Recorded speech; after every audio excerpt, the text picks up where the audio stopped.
You have to let me in." She refused to speak quietly or demurely. She refused to let any hint of a quaver show. "I don't need to go round the back. I wish to have a word with Lady Judith. I must." The man grimaced and attempted to shut the door. Camilla stuck her foot, her bare foot, in the way, and winced as the wood struck her abused flesh. "Move," the man hissed, "or be moved. And you will refer to the lady of the house as Lady Ashford. Don't speak of her in such familiar tones." "I shall speak of her any way I wish," Camilla said. "Because—" There was a great clamour in the hall behind the butler. He turned, and Camilla took advantage of his temporary inattention to shove her way into the entry. She looked up.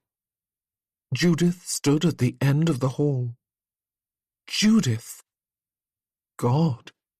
It had been almost a decade since Camilla had seen her sister. Last time she'd seen her, Judith had been selling all her frocks.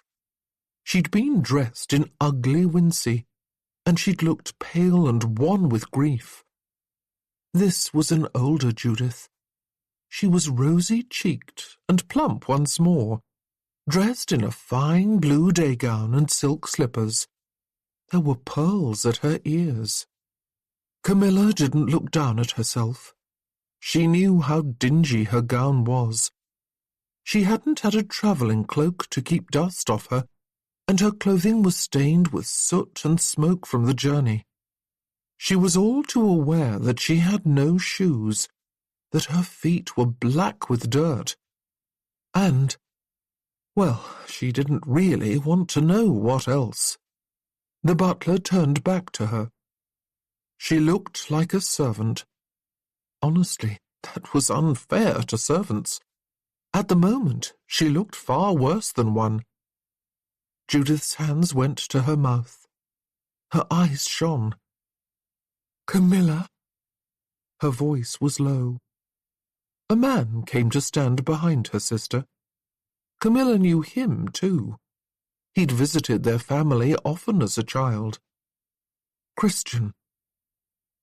Another woman joined them, tall and blonde and willowy, dressed in a pink gown with frothy lace at the edges. She was, inexplicably, holding a fork in one hand. "Camilla?" that woman asked. Camilla didn't know if she was welcome or not. She didn't know how to ask. But then Judith ran to her, slipping, barely catching herself on an ornate side table in an attempt to stay upright. She didn't hesitate, not for one instant. She wrapped her arms around Camilla, soot and all. She was warm and clean and, "Oh God, Camilla, where have you been?" Yet another woman appeared. This one, an elderly lady dressed in a dark purple gown. And another man. No, not a man, despite the height, not with that new fuzz on his cheeks. He was a boy. That was Benedict, Camilla realized, the chubby 5-year-old child she'd loved so well. He had grown taller than her. That made that blonde, willowy lady who was watching her Teresa? Camilla could hear her heart hammering in her chest. "Never mind," Judith was saying, taking her arm. "Listen to me. Come in. We have food and towels." Camilla felt as if she'd faced down a wall, as if she'd pulled her fist back to punch it to pieces until she broke her hand, and as if the stone barrier that had reached impossibly far above her head had crumpled like paper. She was going to break down, right here, right now. She couldn't lose her nerve. "Judith," she said, "I need your help." Judith was still clinging to her, and Camilla found she could not let go. All for the best. Her sister hadn't noticed that Camilla's soot had transferred to her gown. Camilla reserved a silent prayer of apology for whichever servant would have to remove it. She knew from bitter personal experience precisely how long it would take. "Anything," Judith said. Camilla had to marshal her thoughts. There were years of explanation to give, and so much to hear in return. Right now, though, all of that distance boiled down to the last hours of her life. "I'm married," Camilla said. Her sister stared at her. "What?" The elderly woman tilted her head. "To whom?" Christian frowned, glancing at her bare feet. His question came out a little more of a growl, almost a warning. "When?" Judith shook her head, brushing all that aside. "Do you love him?" Adrian would be awakening just now. She could imagine him blinking in the sunshine, reaching for her across the mattress, not finding her. Her breath seemed hot inside her, burning her lungs. Adrian would look around the room. He'd wonder if she had gone to get something to eat. He'd find her note in the study. She hoped he found the note soon. She hoped he understood. She didn't know if he would read it with relief or sorrow. She wouldn't know if he would understand the difference between fleeing him and fleeing the situation. "It hardly matters," she said. "You see, I need an annulment, and you're the only one who can help me." After all these years, her sister should have hesitated. She should have frowned, perhaps, or asked for more information. After all these years. "Of course," Judith said, and she held her close. A whirlwind descended before Camilla could understand what was happening. Judith sent for a solicitor, and then, before she did anything else, she sent Camilla off for a bath in her private room. Because, apparently, that was the sort of thing her sister had now, an entire private bath. The water was deliciously warm. The Marquis of Ashford, "Christian," he had said, "we knew each other when we were children, and you're not about to start calling me by my title now," had plumbing and taps in the house, and there was as much hot water as Camilla could ever want. The soap smelled of roses. A jar of bath oil released the scent of vanilla. Camilla changed the water twice, until it was almost clear when she rinsed. A towel had been placed on a marble-topped table next to a dizzying array of glass jars. They were all labelled. Skin cream that smelled of cherries, hand cream that smelled of oranges, foot cream that smelled of peppermint, eye cream that smelled of lavender. Who knew there could be so much cream in the world? She dipped her finger in each one. Aside from the scents and faint hints of colour, she could not detect a difference between any of the creams. They all felt equally creamy. Her feet hurt. Tiny little cuts had broken the surface. She had bled and bruised. It was nothing that wouldn't heal in short order. In an act of defiance, Camilla applied the hand cream to the soles of her feet. It was probably a dreadful faux pas. They would know her for the impostor she was the instant she set her orange-smelling feet outside of the bathroom. It felt appropriate. The towel had a sachet of lilac folded inside. The soft, fluffy robe, hanging on a hook, smelled of cinnamon and cedar. She'd forgotten how the wealthy could surround themselves with scent. So much scent.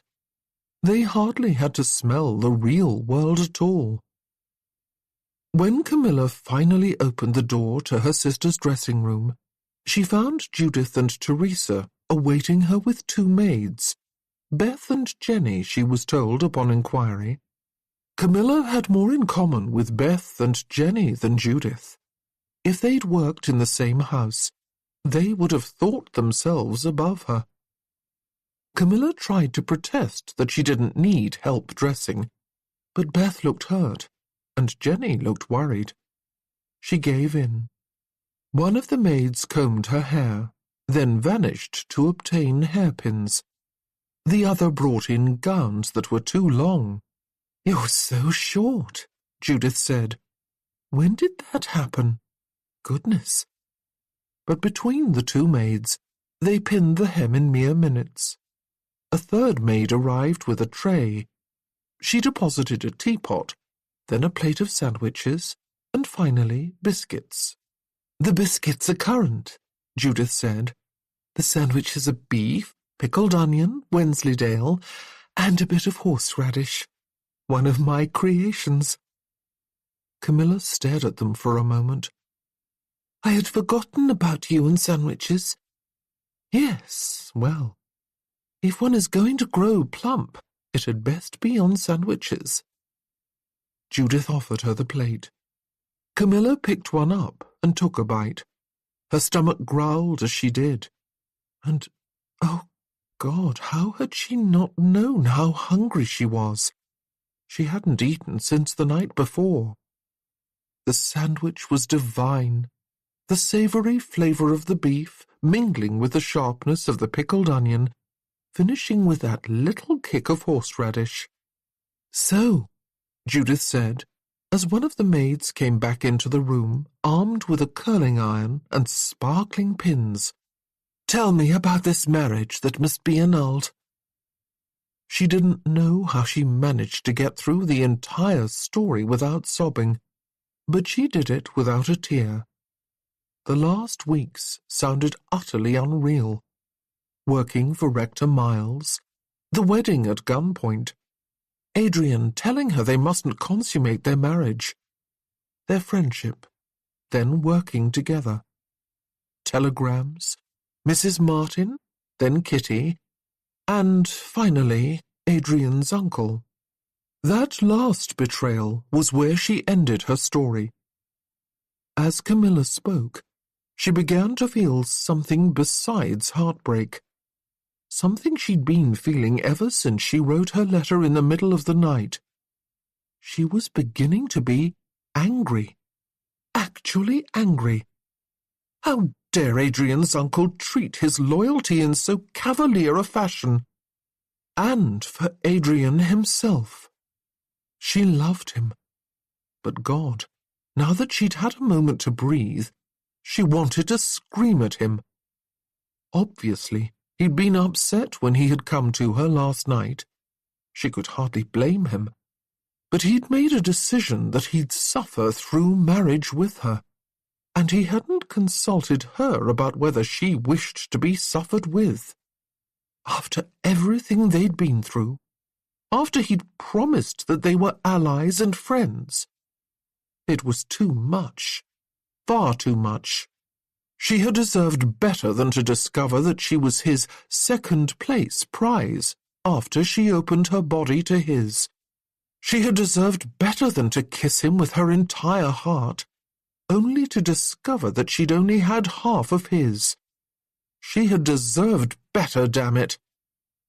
She finished her sandwich and her story, skipping the parts about kisses and consummations, because really it wasn't any of Judith's business, and looked at her sister. Judith had taken her hand about 2 sentences in and had not let go.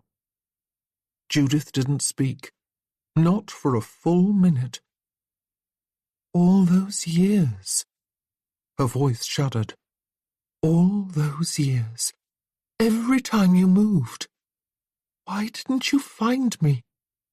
Camilla had managed to avoid tears all this time, but those years of loneliness choked around her now. Those years of hoping, dreaming, wanting and never being fulfilled. She had to look away. "You told me you never wanted to see me again." Judith sniffled. I didn't mean it. I was young. I was scared. I thought you'd go away forever unless I convinced you to stay. You told me I had to choose. You told me that it was either luxury or love, and I chose luxury. No. I thought I had bargained away all right to your love. I threw it all away, willingly. How could I demand what I'd discarded? Easily, Judith said. Always. And how was I to find you? I wrote and you never answered. Judith looked haunted. It's a long story. I should have tried harder, but I did write. I did not realize you were not in your uncle's care until a little over a year ago. That's when we discovered he wasn't passing on letters. He thought you were better off not hearing from us. I assume it must have gone both ways. Camilla shut her eyes. Dear God! As for the rest, we tried to find you. We traced you from place to place, until we finally heard that you'd left with some person, a rector whose name started with P. I suppose you must have gone from him to this Rector Miles. Camilla shut her eyes. That was Miles. He knew who I was.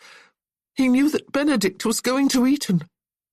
He convinced me to change my name so nobody would use me to embarrass you. And you agreed to that? Camilla looked up. Of course I did. I wanted you to have all the chances in the world to reclaim what we'd lost. Why wouldn't I? Judith stared at her. Cam. She reached out and touched Camilla's face. Wait here.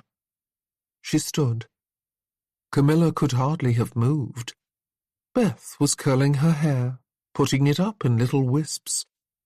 She couldn't remember the last time someone had made up her hair. Judith came back a few minutes later, holding a packet of papers tied up in string. Here. She held it out to Cam. Here they are. It's not all the letters I wrote you. But when you didn't respond, after a while I started saving them instead of sending them. Camilla stared at the stack. There's letters from Benedict and Teresa mixed in there too, Judith said. Every Christmas, every birthday, every month for years. I have a terrible temper. It's one of my worst qualities, and I try to rein it in. But when it breaks, I indulge in it spectacularly. I hold the worst grudges, I do. You know that about me. Camilla nodded. But my sisters are my heart. How could I hold a grudge against my own self? What can I say, except that I'm sorry? You should never have felt that you didn't deserve love, that you had to hide who you were to keep us safe. I'm so sorry. Camilla couldn't help it. All the emotion that she'd kept tightly wadded inside herself started to leak. Her eyes stung, then her nose ran, until she was crying in earnest, sobbing against her sister's shoulder. I kept imagining what would happen if I showed up and you didn't want me. This is like a dream, Camilla admitted. One I will wake from at any moment. I can't imagine what you've experienced, Judith said. I can't even try. But I love you. I love you. I love you. There is no alternative. There has been no waking world in which I did anything but miss you. You deserve to be loved, and I'll make up for every last year we've missed together. They didn't speak for long minutes. They just held each other. Camilla felt her sister's hands on hers, her shoulder against hers. She leaned her forehead against her and breathed in all of her scents, Rose, orange, cinnamon. She deserved love. She did. And she wasn't going to miss out on it simply because the man she'd fallen in love with had made a mistake. After a while, there was a rap on the door. "Judith!" It was Christian. "The solicitor has arrived. Shall we speak with him?" Camilla dried her tears. A maid wiped away all evidence of them with a rose-water wash and dabbed at her eyes with one of Judith's fancy creams. "Yes," Camilla said. "Yes. I'll be ready." Chapter 24. Camilla had known Adrian would come. The only question had been how long it would take him. Adrian Hunter had arrived at 4 in the afternoon, after the solicitor had left, right in the middle of the appointment that Judith had made with the seamstress to take Camilla's measurements. "Mr. Adrian Hunter is here to see Lady Camilla," a servant announced, as Camilla stood in her underthings, patiently allowing the woman to measure every inch of her body. Judith, who had stayed in the room with her, as if she feared Camilla would disappear, frowned at this. "Do you know him, Mr. Hunter?" "Biblically," Camilla did not say. "Just last night." "Technically speaking, we have been married for almost a month." Camilla looked upward. "Although you heard what the solicitor said, we're not supposed to hold ourselves out as married. But yes, I suppose you could say we are acquainted." Judith's face hardened.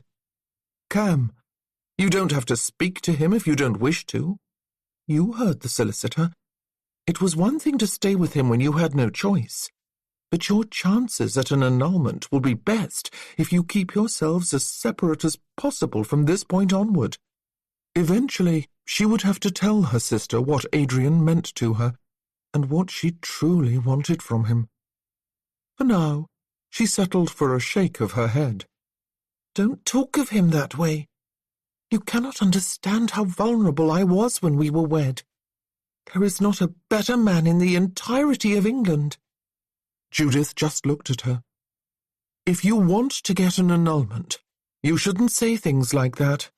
People will take it amiss."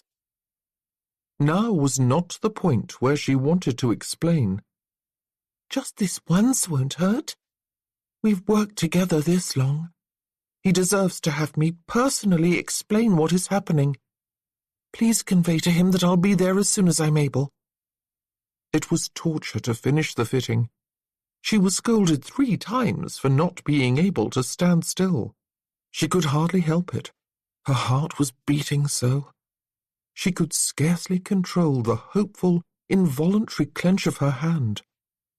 Her entire being wavered between delight that he'd arrived and anger that he hadn't told her about his uncle. He'd made her believe he'd chosen her. He'd told her that she deserved better, and then not given it to her. "Are you sure?" Judith said, as the maids bundled Camilla into a day gown at the end of the fitting. "I'll come sit with you. You shouldn't be alone with a man. Your reputation—" "Oh, for God's sake!" Camilla rolled her eyes. "What reputation? I've spent the last 9 years of my life having no reputation to speak of. I'm about to get a marriage annulled publicly. I'm just trying to help." Camilla reached over and patted her sister's shoulder. "I appreciate it. Really, I do. You can help by telling me if my hair looks presentable." "It's lovely." But Camilla, there was nothing for it. She'd been too long without an older sister. She couldn't let Judith smother her, not already. "You can help," Camilla said, "by believing that in the years that have passed, I really have learned what's best for myself. I'm going to talk to Adrian alone, and you're going to let me do it." Judith looked at her a long moment, then sighed and looked away. "Yes," she finally said. "I'm sorry. I just have so many years of care I've wanted to give you. It's hard not to give it all at once." From the other side of the room, Camilla was aware of Teresa watching her intently. She hadn't spoken much beyond greetings. She'd actually seemed a little shy, which was odd, given how forward her letter was. Camilla nodded. "I'll introduce you after we've spoken." She paused, tapping her lips. "One last thing about Mr. Hunter. I don't know if Teresa has mentioned it." Teresa straightened, her eyes widening. "What has Teresa to do with Mr. Hunter?" Camilla looked in her sister's eyes. "Adrian is of African descent. If you in any way treat him as inferior because of that, I will walk out of this house and never speak to you again. I mean it. I may be annulling my marriage, but I know what it's like to be looked down upon. Don't do it." Judith blinked. She did not speak for a moment. She looked down at her hands and then over at Camilla. "Well, I suppose it's best that we've all come down this path. I have not lived here all the time you've been gone.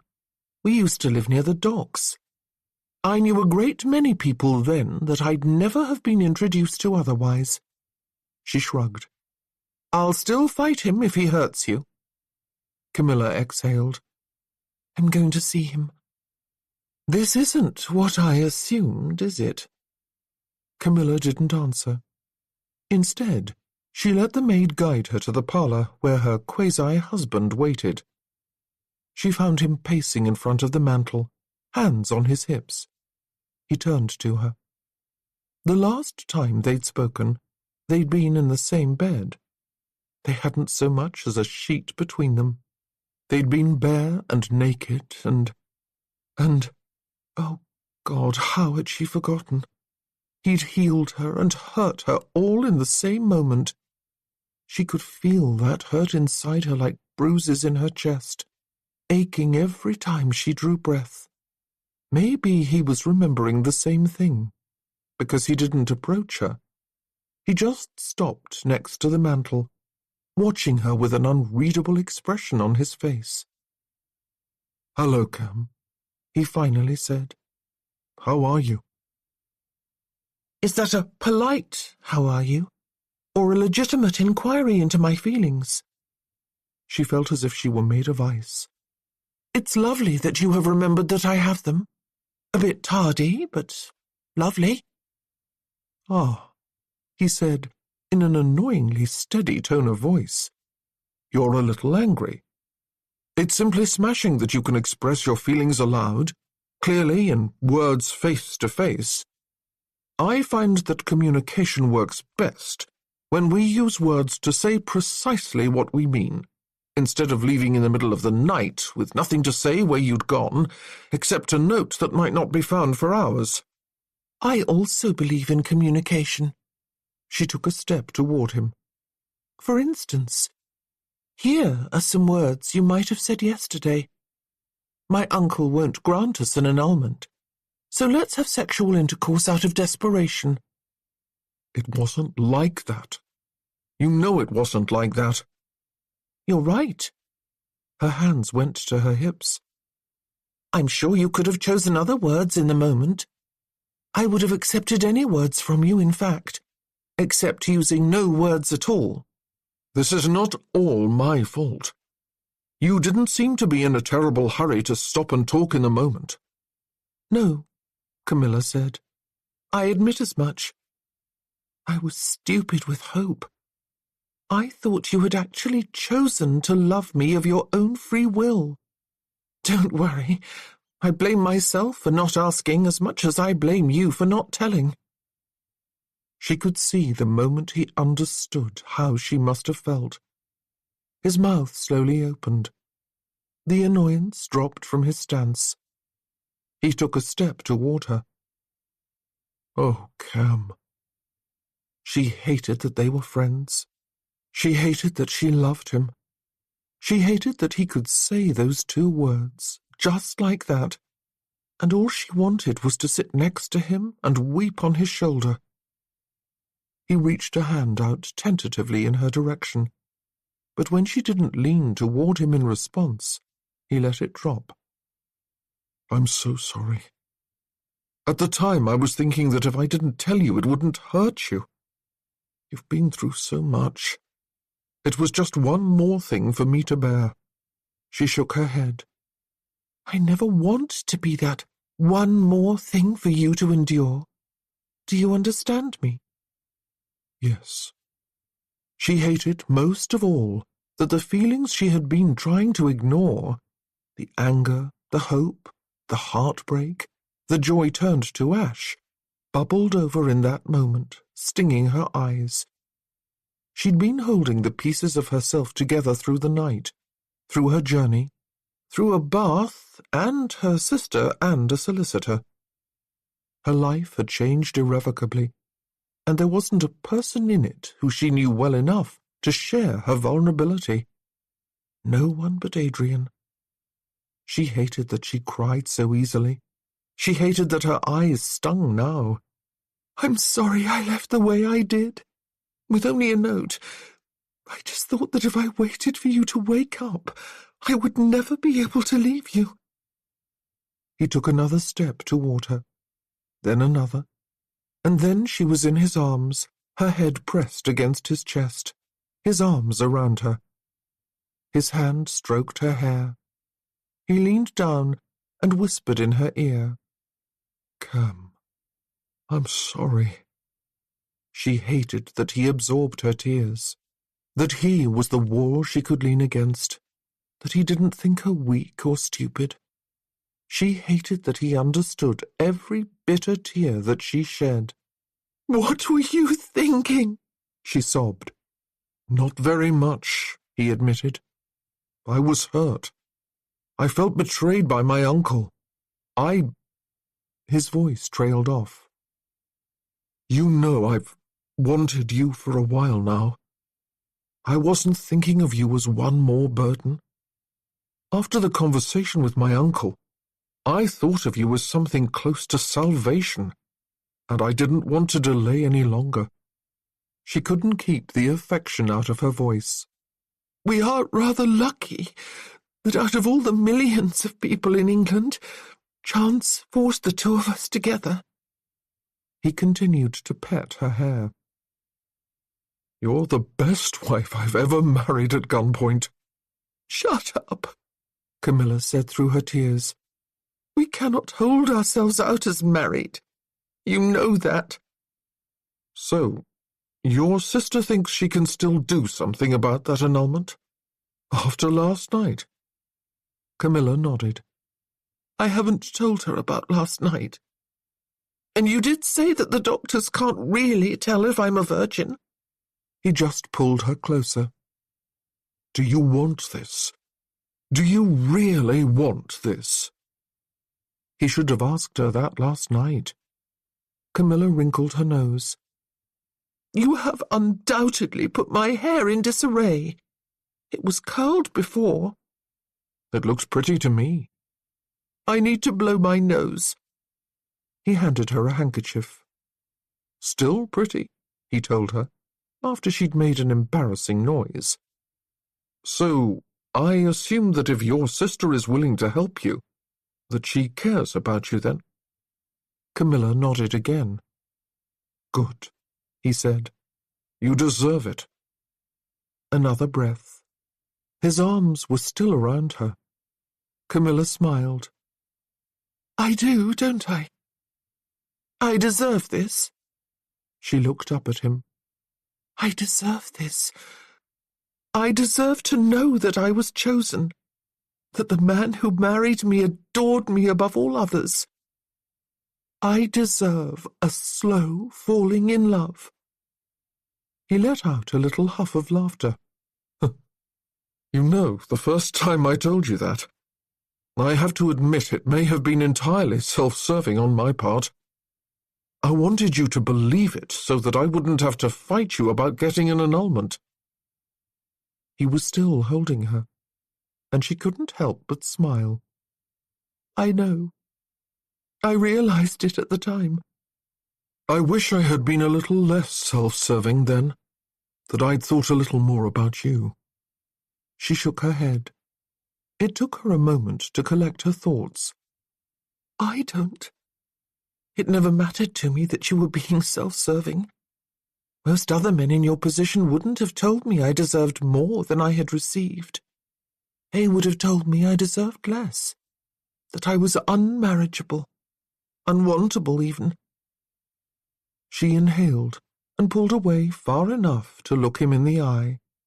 It says a lot about you, that your way of serving yourself was to tell me I was worthwhile. That sounds like a compliment. We're all self-serving, Camilla shrugged.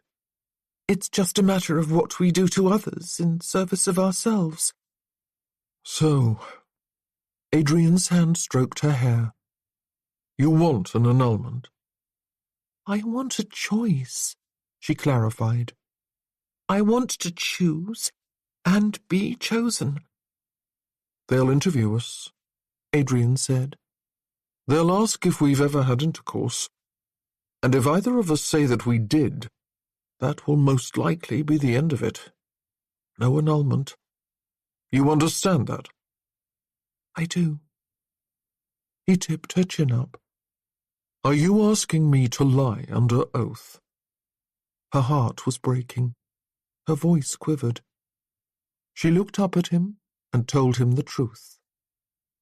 Yes. If you want it, then I'll do it. You know how bad I am at lying. I'll practice. Grayson will have to help, but... He hadn't looked away from her. His finger was still on her chin. His thumb came up, brushing her lips. But what? But nothing. His arm tightened around her, and then he kissed her. Her mind had not expected it. It went blank. Her body, though. Oh, her body had known. It had been wanting his lips against hers ever since he'd put his arms around her. No. Ever since she'd seen him standing next to the mantel. Her stupid body believed they belonged together, and before her mind could take the reins and demand that he give up this idiocy, her body rushed forward. Her hands crept around his neck. Her mouth opened to him. She pressed herself against him, giving herself into his kiss. Their tongues touched, gently at first, then with desperation. The last remnants of anger faded into something softer.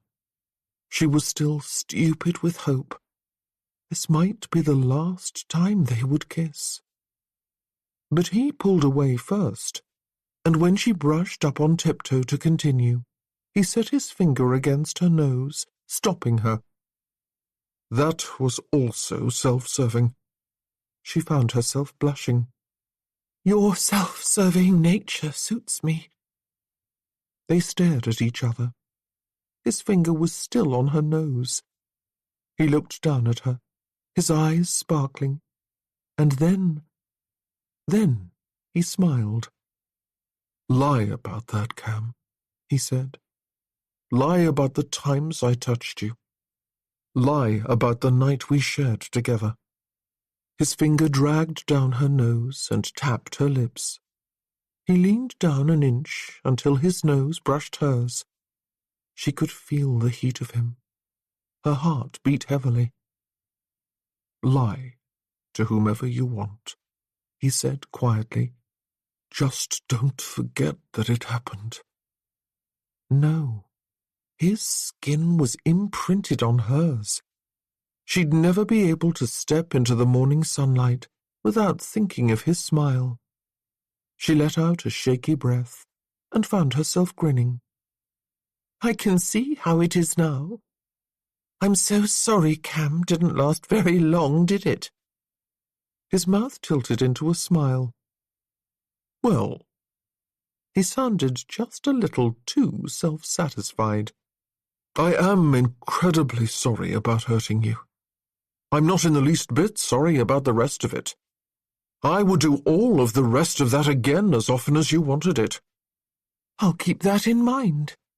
She pulled away from him. I still want the annulment. I still want to be chosen. Her heart pounded, and she hoped he understood. Well, he exhaled. You know what would be helpful if we were to obtain an annulment? Ah, here it came. The solicitor said that it would probably be best if we did not see each other until after the proceedings. She didn't want to.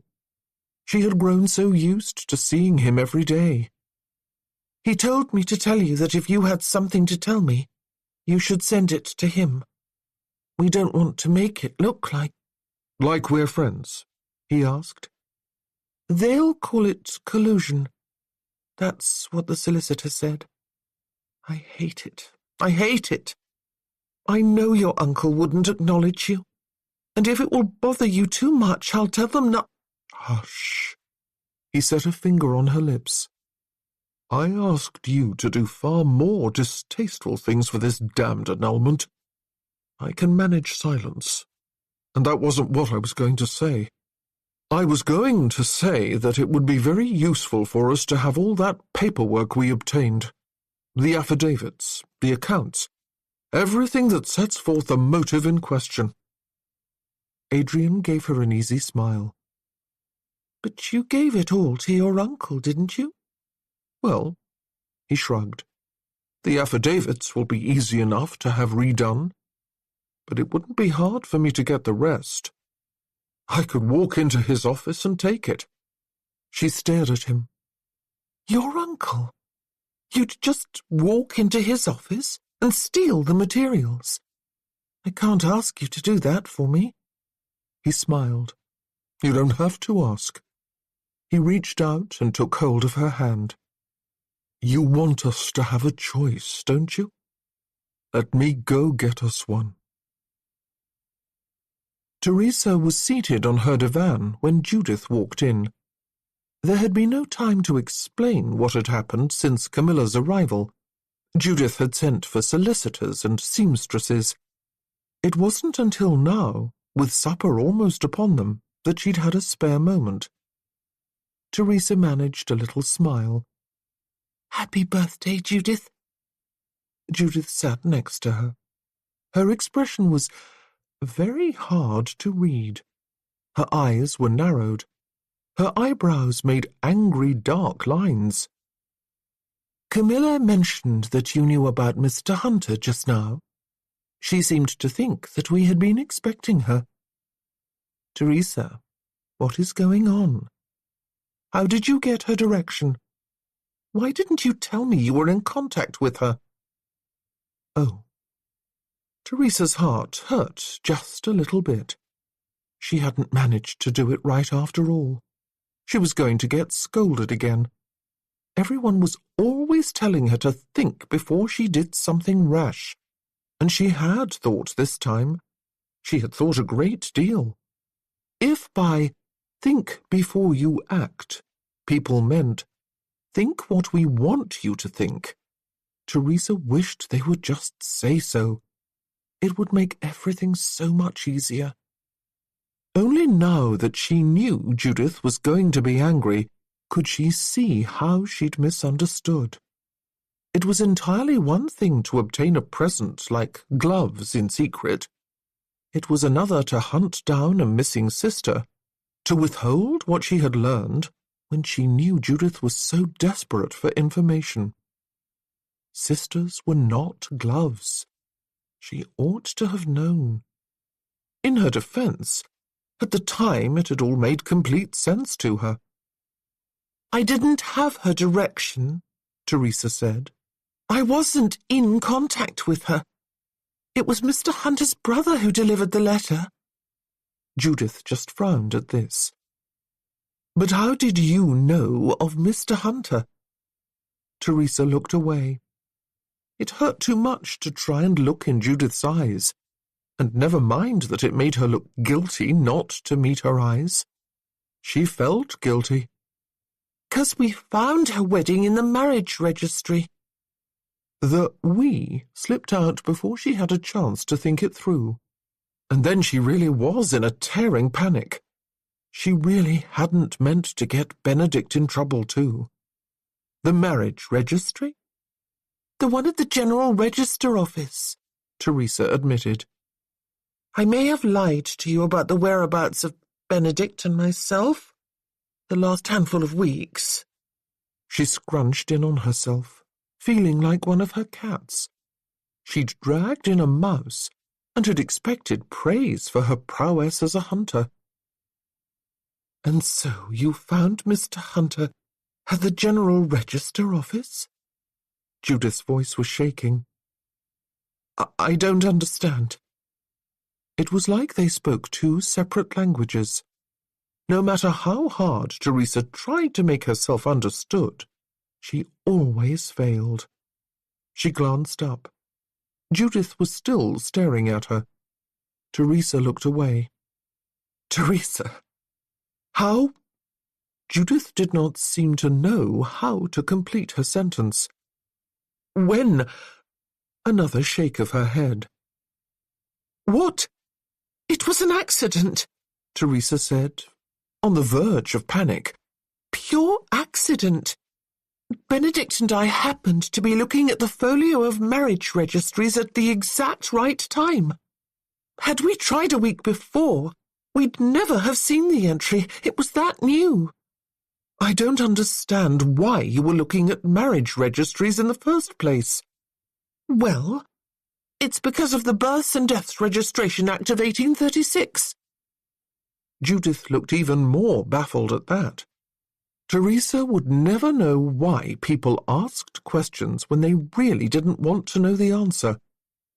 She shook her head and tried a different tack. We utilized the process of elimination. You couldn't find Lady Camilla Worth anywhere, so either she was dead or she was using a different name. I eliminated the possibility that she was dead because it was inconvenient, and the most likely reason for her to change her name was marriage. So we looked through the registry of marriages. All of them. Judith just shook her head. You didn't tell me you were doing any of this. Now that she'd done it, it was so horrifically obvious that she'd made a mistake. Again. Teresa knew she was difficult. She'd been told it all her life. She'd been told over and over that she was impossible, horrible, awful, unladylike, selfish. And it wasn't just Judith who was doing the telling. Just about everyone who came into her life told her that. She didn't want to be any of those things. She didn't particularly want to be good and ladylike either. But it seemed that there should have been space for the person she was in this world without having to make her over into someone else entirely. Maybe, deep down, she'd hoped that if she got this right, doing it her way, her sister would hug her. That Judith would say, I see who you are, and you are a good, loving person. Apparently, she hadn't yet earned the right to that praise. Teresa's eyes stung, but she hadn't given up. Not yet. Well, Teresa's hands wrung. It was supposed to be a present for your birthday. If you don't like it, I have about 9 dreadful cushion covers that lie abandoned on the floor of my wardrobe. You can have any of them that you like. All of them, in fact. If you ever want to decorate a room with unnerving embroidery, they should prove useful. Judith didn't say anything, and Teresa huddled in misery. She would plan better next year. With a full year to practice, maybe she could manage that damned embroidery. She'd give Judith the best raven that anyone had ever embroidered. And when she did, Judith made a pained sound, and Teresa finally looked up. Judith was crying. You are impossible, Judith whispered. You don't know what you can and can't do. It wasn't even my first choice. Teresa sniffed. I really tried to do the cushions first. They're so terrible. I don't know what I was thinking. What were you thinking? I was thinking that my love for you is... She thought of those cushions and the diseased produce. My love is like the rot on the fields. It grows with no bounds, even if you don't want it to, and you probably have to burn it with fire to stop the spread of disease. Judith emitted something like a choking noise. She buried her face in her hands. Teresa jumped off her bed. I'm sorry. Somewhere she had a handkerchief. It was probably even clean. She crossed to her dresser, flinging open drawers. I'm sorry. I'm so sorry. I was only trying to help. She found a piece of linen, shook it out, sniffed it, definitely clean, and waved it in her sister's direction. I'll do better next time. I'm learning every day, even if it doesn't seem like it, and... Judith crossed the room to Teresa, plucked the fabric from her hand, and dropped it on the floor. Shut up, teaspoon, she said. I love you. This is the best birthday present I have ever had, and just because I don't have the words to say it... She wrapped her arms around her, squeezing Teresa so hard that she could scarcely take a breath. You are impossible, Judith said again. You don't know what you can and can't do. I wouldn't take any other sister ever in your place. Crying was a weakness. Teresa didn't believe in it. But somehow, the kind of tears that made her angry, the ones that crept out when she felt small and inconsequential and incapable, were nothing like the ones that pricked her eyes now. Funny how tears could encompass both frustration and accomplishment. I know I'm hard on you, Judith said. I just worry so much. You're you, and the world is so ugly. Ugly is a good word. You're fearless, and sometimes I think you're like a kitten trotting into a lion's den, meowing a defiant challenge. You're going to get eaten. The way I see it, Teresa said matter-of-factly, if I'm a kitten and they're all lions, they're going to eat me no matter how I act. I might as well enjoy myself before I'm dinner. Judith laughed. That's worse. You have no sense of self-preservation. There are more kittens than lions, Teresa replied. They can't eat us all. There are a great many lions, and most of the kittens hide in caves. But if we all descended into the lion's den, we could mew them to death. What are we even talking about any longer? Judith looked at Teresa and shook her head. I don't know. Teresa looked at the wall. I am impossible. Maybe, deep down, I thought, if I could find Camilla this time, I could find Anthony later. Oh, sweetheart. And Judith hugged her. They didn't move for a few minutes. Finally, Judith spoke. You know, she said, he sends letters. Teresa's heart stopped. You are in contact with Anthony? You have his direction? Judith shook her head. Not entirely. We don't know where he is or what he's doing.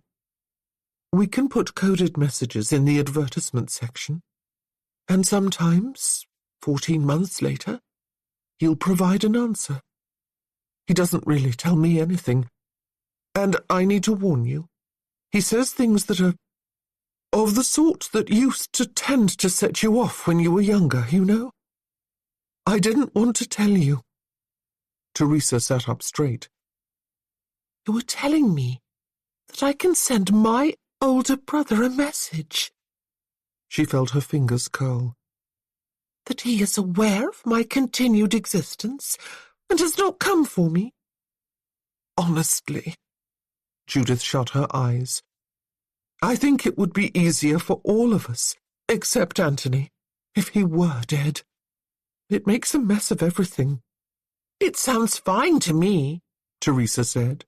This way, I'm not the worst of your siblings. Judith laughed. You never have been, Teresa. I think I've been unfair to you. You're 15. You may not go about being yourself the way others would, but you're old enough to make your own decisions. Would you want to see what he's written? Teresa exhaled. Yes. Judith patted her knee. Later, she said. It's been a long day, and the solicitor keeps them. It's time for dinner now. Adrian wasted no time. He went back to Gainshire on the evening train. Walter Evans, the footman, conducted him to the office to wait. He was accustomed to Adrian waiting for Bishop Denmore, and, as he considered Adrian a servant, thought nothing of it. He was allowed into his uncle's study without a blink of an eye. Adrian took his time, making sure he got every last affidavit, every last note. The documents they had told most of the story, why Bishop Lassiter had acted as he had, why the rector had chosen to discredit Camilla, where the money had come from, and whose pockets it had eventually lined. But there was one point that might be questioned, one that Denmore himself had raised. Why had it taken them so long to file for an annulment? Before he went back to London, he took the train back up to Lackwich. Mrs. Beasley, it turned out, had saved more than Bishop Lassiter's telegrams. She had saved his uncle's too, all of them. The one saying that Adrian needed to stay the course, that he believed Adrian would succeed, and that he could do nothing to help. Whether Denmore wanted to acknowledge Adrian was no longer relevant. If the truth came out, it would come out.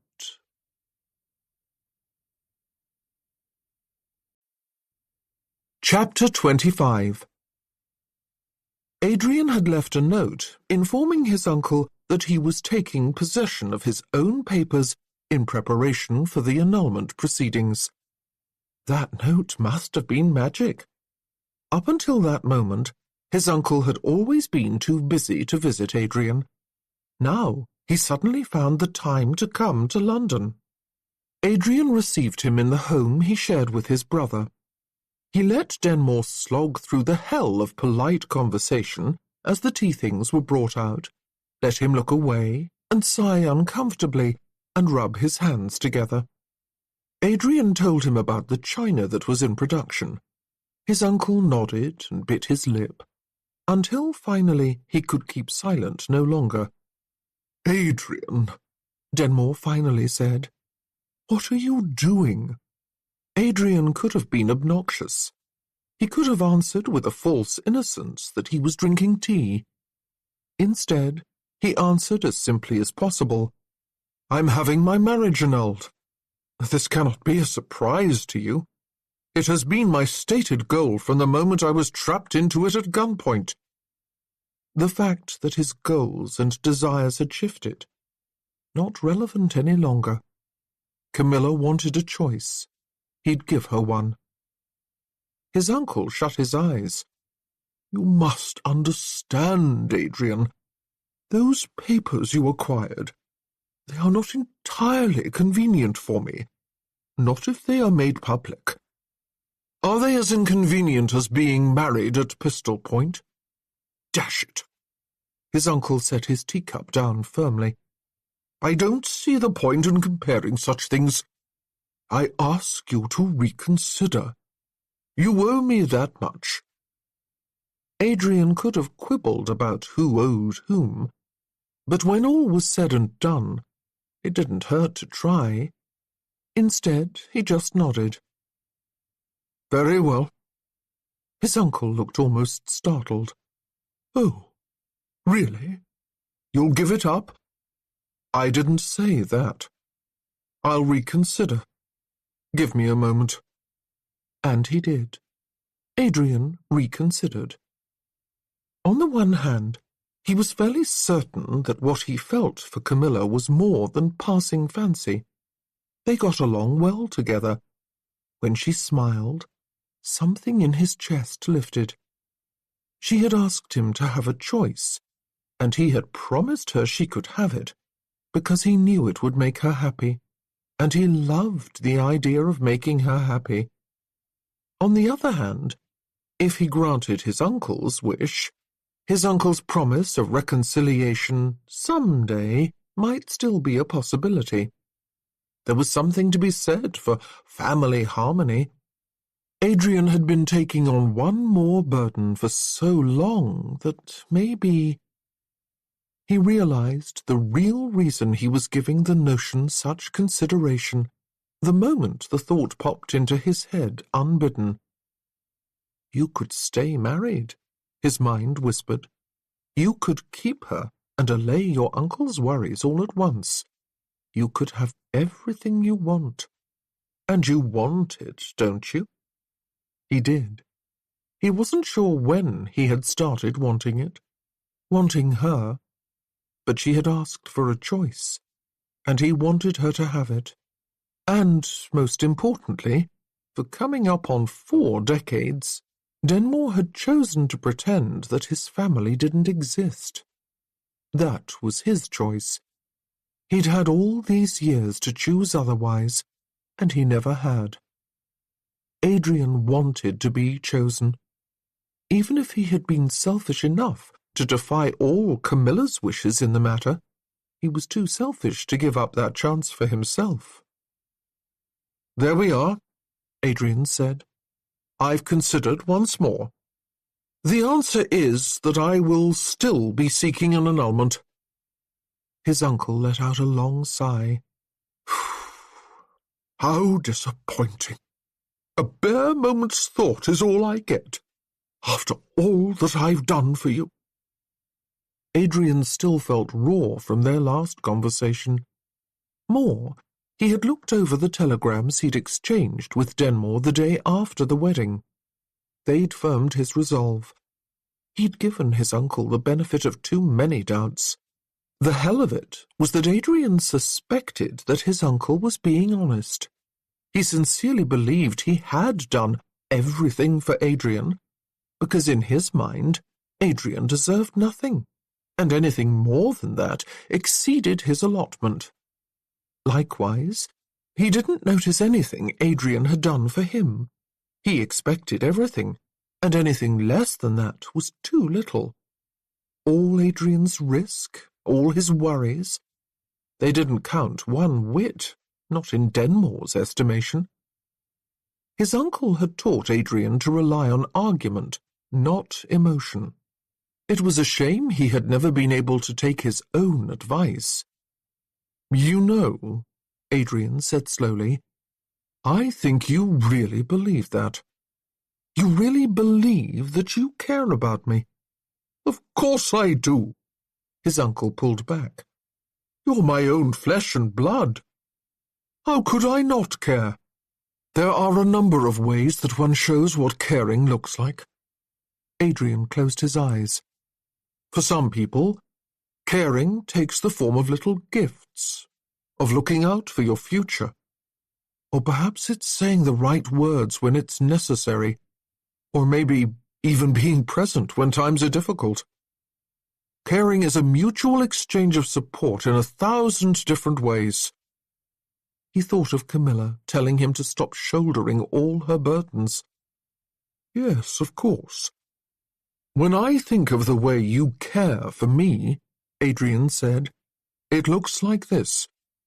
When you need something from me, you are willing to say you love me in private, never in public. He met his uncle's eyes. "You may think that that is love, but what you expect of yourself is so much smaller than what you expect of me. That doesn't feel like love to me." "That's—" his uncle swallowed. "That's entirely unfair, that characterization. You know I would acknowledge you, that I would do more, but—" Adrian stood. He leaned forward. "If it were just me, maybe I'd continue on like this. I've been blessed with an overabundance.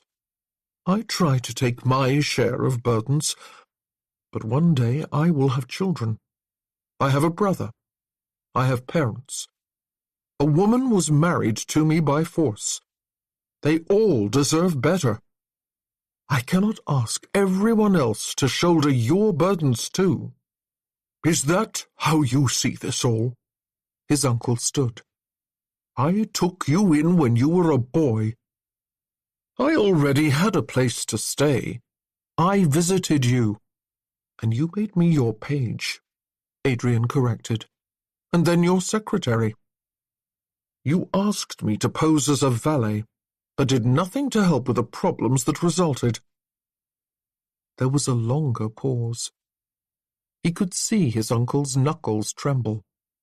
Finally, Denmore exhaled. "Adrian, it will ruin us both, the truth. Me and Bishop Lassiter alike. If they knew that my sister had progeny like you—" Adrian pulled back, and his uncle flinched. "I mean, if they knew that I asked my own nephew to serve as a valet, that I did something so ungentlemanly as to spy on another man to obtain an advantage, it will ruin me." Adrian just shook his head. "If you didn't want your actions to ruin you, you shouldn't have done them." His uncle just shook his head. "Consider," Adrian said. "Once you're ruined, it won't hurt you to invite my mother and her husband out for a visit. You may even find yourself better off." Adrian was still sitting in his office, staring off into a distant nothing, when his brother tapped on the door. "Adrian?" He had put off this conversation for far too long. Grayson had woken him the morning Camilla left and witnessed his panic. They'd had the opportunity to speak since, but they just hadn't done so, largely by Adrian's design. He had excused himself as too busy, and he had been busy. There had been documents to purloin and telegrams to track down. There were filings and business still to be done. His older brother had waited patiently, giving Adrian glances that said, "I told you so," when they met over breakfast. Grayson hadn't needed to know precisely what had happened, to know that it had been so irregular as to require an annulment. Now their uncle had arrived, a shocking occurrence, and had left. There was no getting around this moment. "Come in," Adrian sighed. Grayson tossed Adrian one of the apples he was holding before seating himself on the edge of the desk. "So," he said, "our dear uncle comes all the way from Gainshire, a 2-hour journey to visit his nephews. How unusual." Grayson took a bite of his apple, crisp and new, and chewed it slowly, as if he were contemplating. "Go ahead," Adrian sighed. "I know you're going to subject me to a long string of questions that culminate in your looking at me and not saying, 'I told you so.' You might as well do it." Grayson made a face and chewed faster. No point waiting. Adrian bulled on ahead. "To answer the questions I know you are going to ask, yes, Denmore did ask me to do something for him. He asked me to pose as a valet to find out information, and don't look at me like that. I said yes. Yes, it did all go to hell and back. And yes, there was a wedding at gunpoint. And yes, Denmore did refuse to help. Multiple times. And yes, he did just come here to ask me to give up on seeking an annulment because it might make him appear less than perfect in the public eye. Grayson swallowed his bite of apple. No, Adrian said. He did not ever say please. I wasn't going to ask. Grayson took another bite. Oh, I don't mind. Adrian picked up his own apple. You want to say it? I told you so. Just like that. Go ahead. His brother chewed and swallowed again, then slowly pushed to his feet and came to stand near Adrian. He reached out and slowly set his hand on Adrian's head. You utter nincompoop, he said steadily.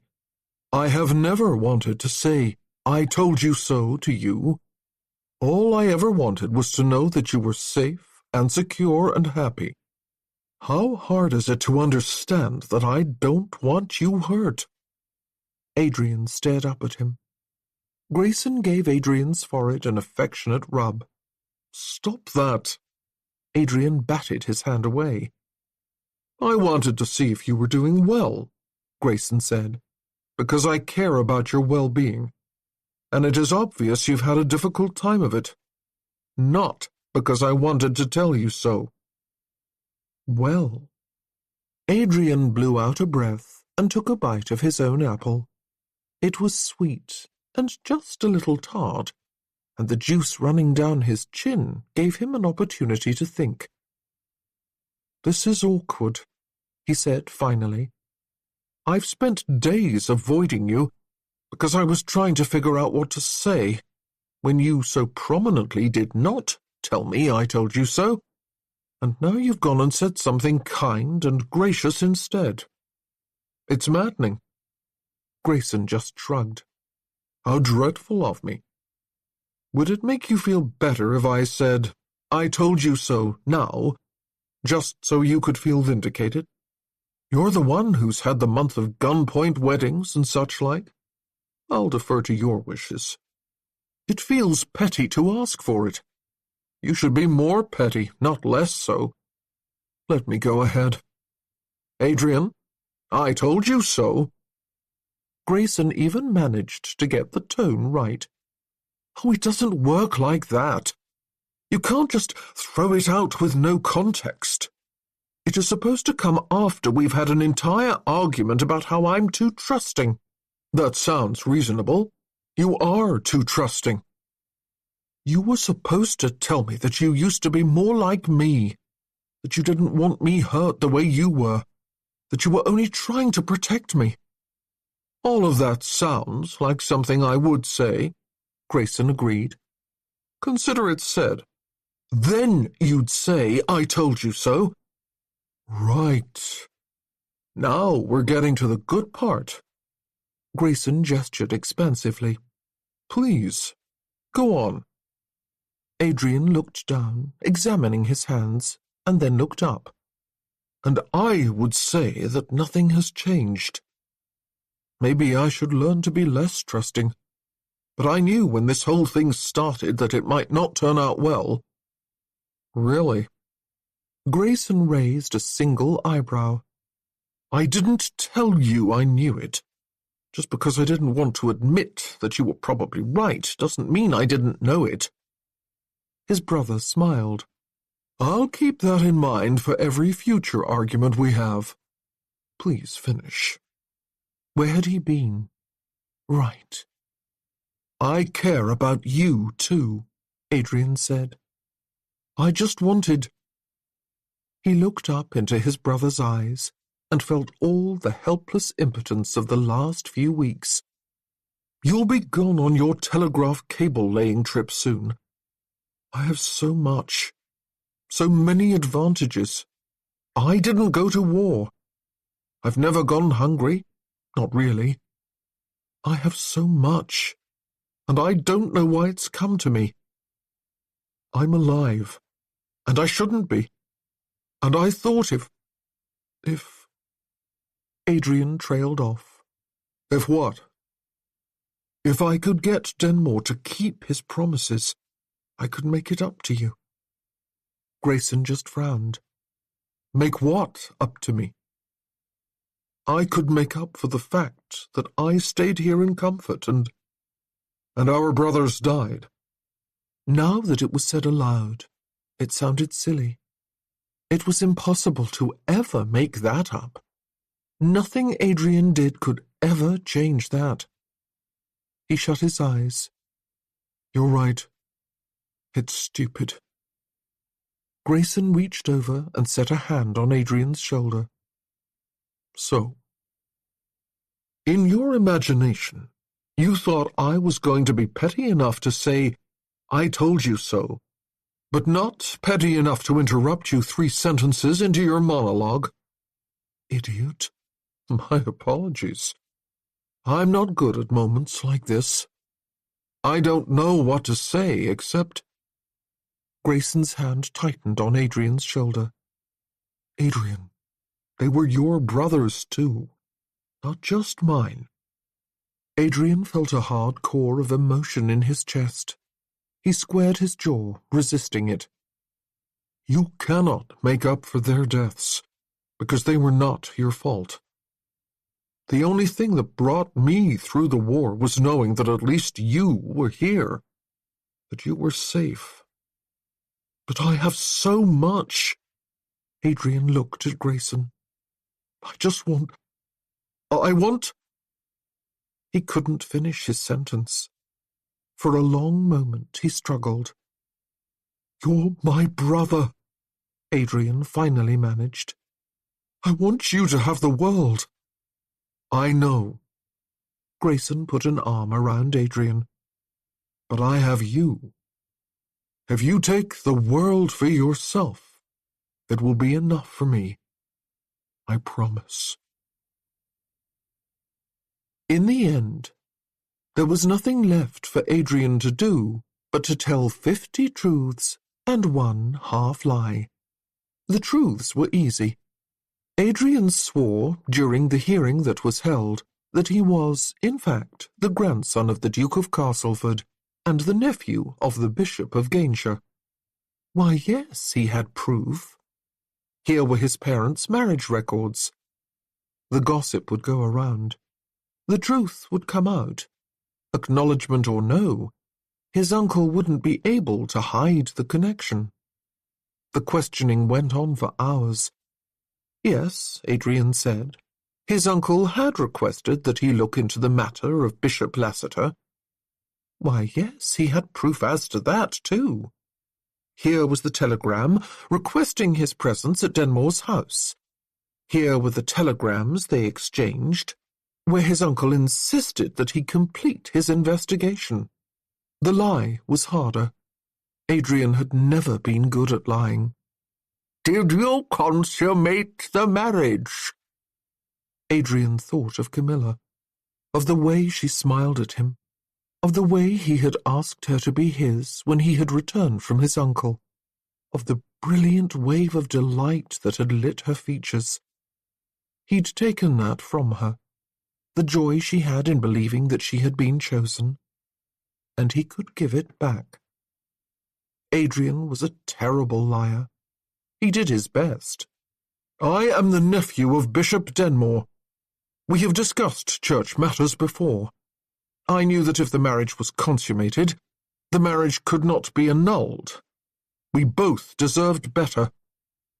It was not exactly an answer, but they did not realize it. They did not hear we both, not truly.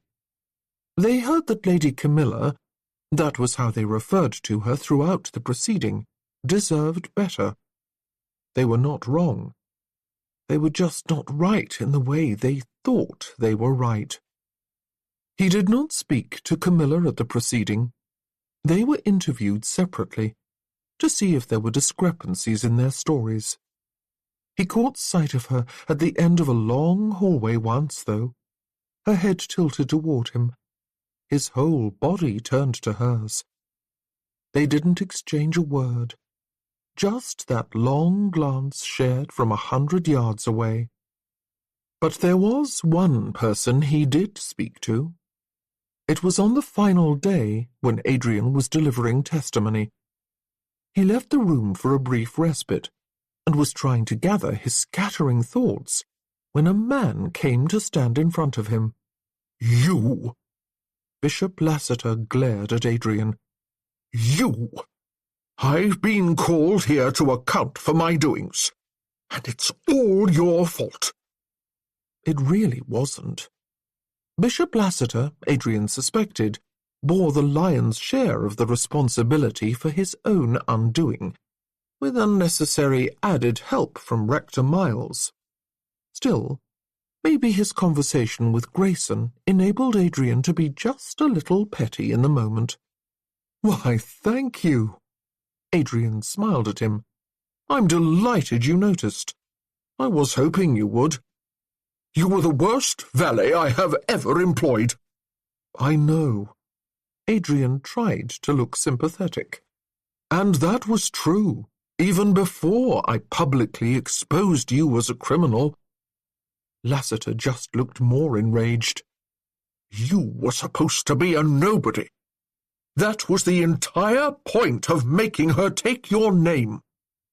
Yes, Lassiter had decided that Adrian was expendable all those weeks ago when he'd forced them to marry. Adrian had vowed he would learn otherwise. It felt surprisingly satisfying to bait the man. "Yes," Adrian said, still pretending to commiserate. "That was where you went wrong." "Do you understand that I could be defrocked for this? It's just a few £1,000.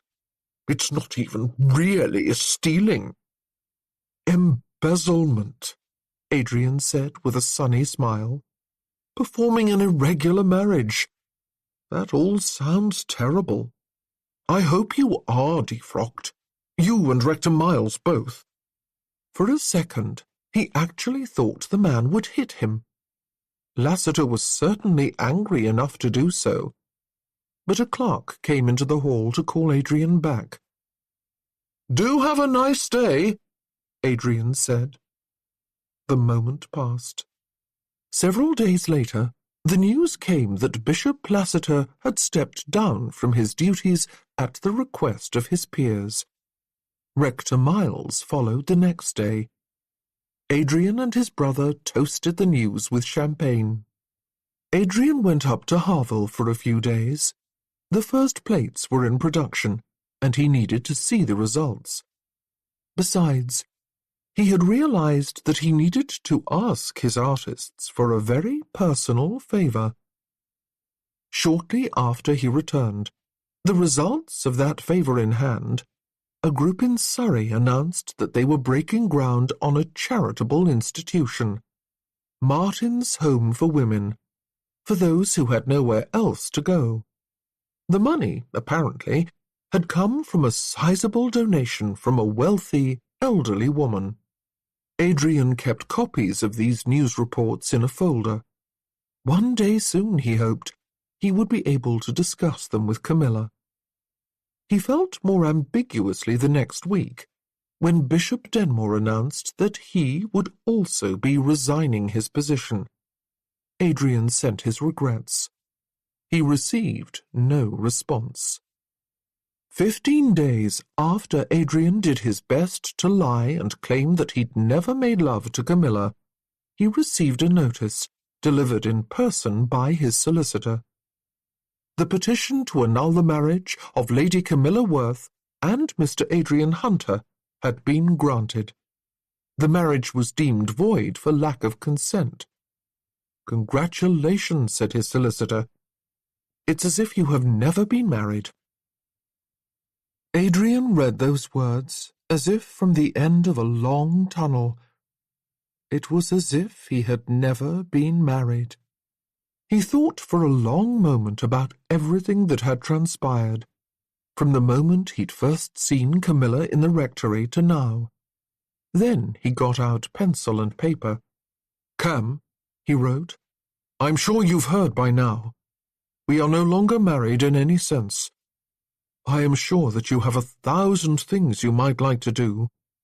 I have seen in the gossip columns that your sister wishes to launch you into society at large.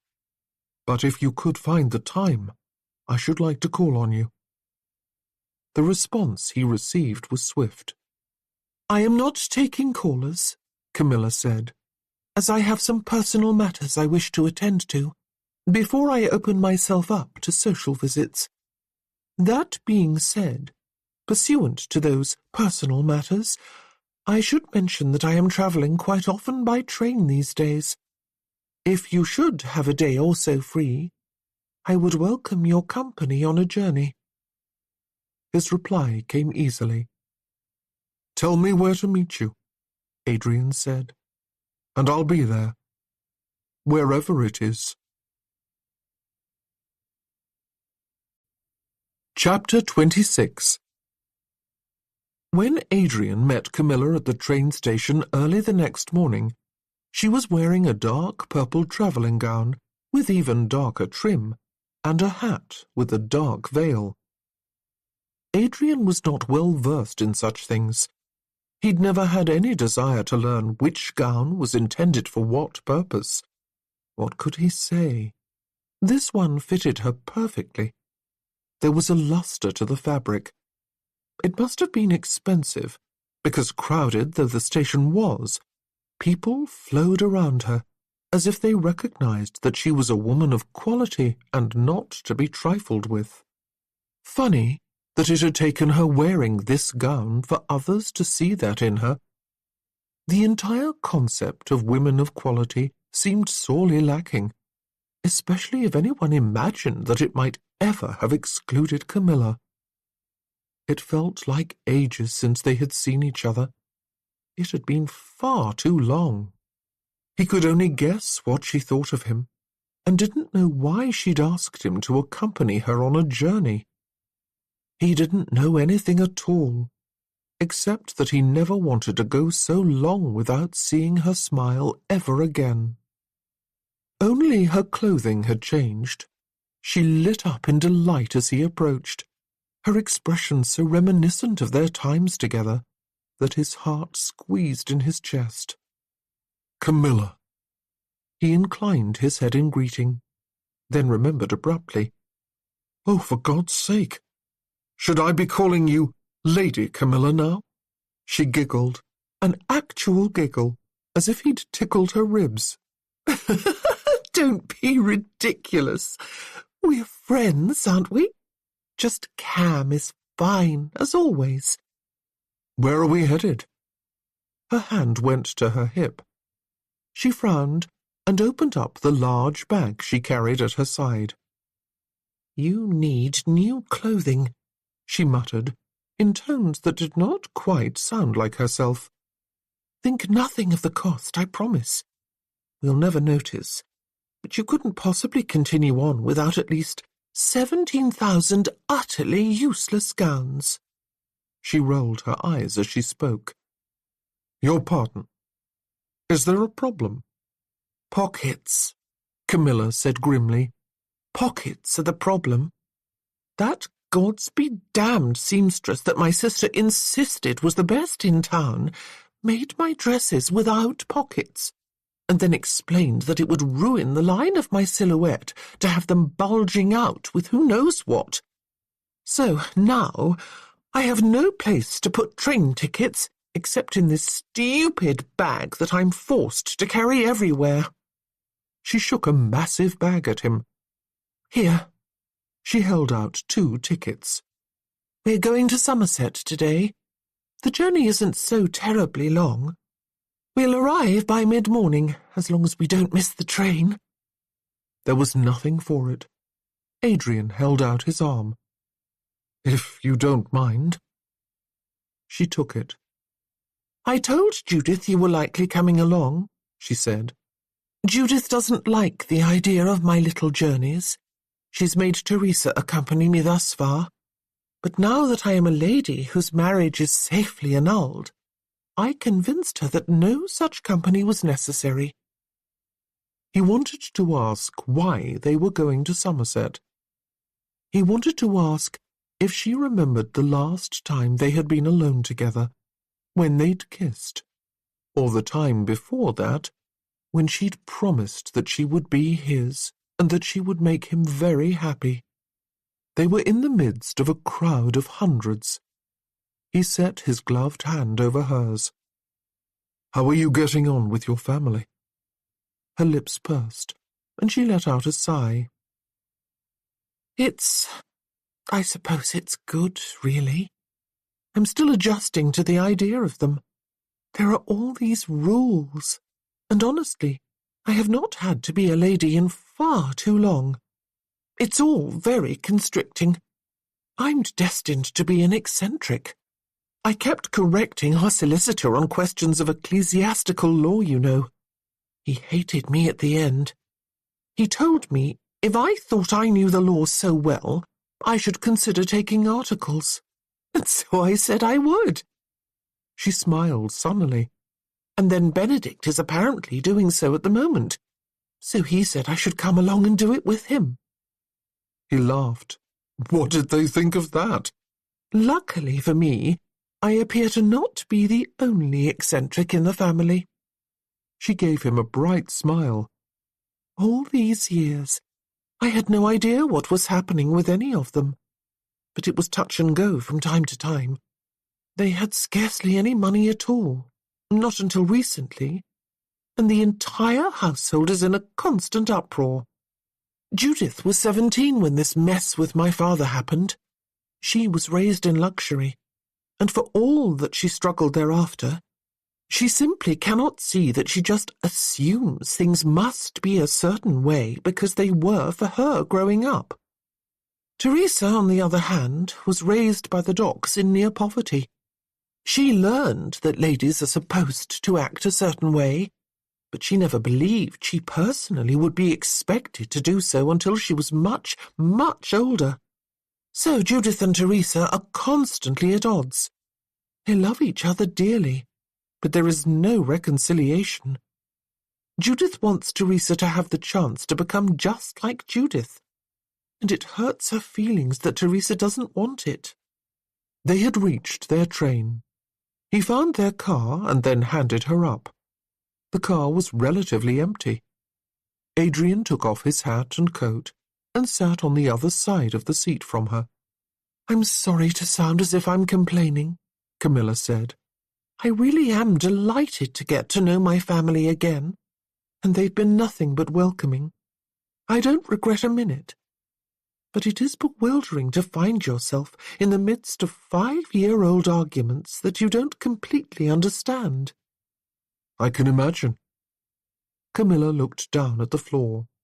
Within the first 3 days, Judith was saying things like, "Teresa, if you don't learn to do such and such, Camilla will never be able to marry well," which was extremely awkward. You see, I do not think I will ever have a chance to marry better than I did the last time, and the one thing I specifically asked Judith for was the chance to be unmarried from him. His heart clenched at that. He had been looking for an opportunity to bring up what they'd been to each other, and here it was. Adrian leaned forward. He thought of what he had in his pocket. All he had to do was... The door to the car opened, and a man in a brown suit set an attaché case onto the luggage rack. He removed a newspaper, put on a pair of spectacles, sat down, and began reading. Oh, damn! Adrian tried not to feel impatient. There would be time after all.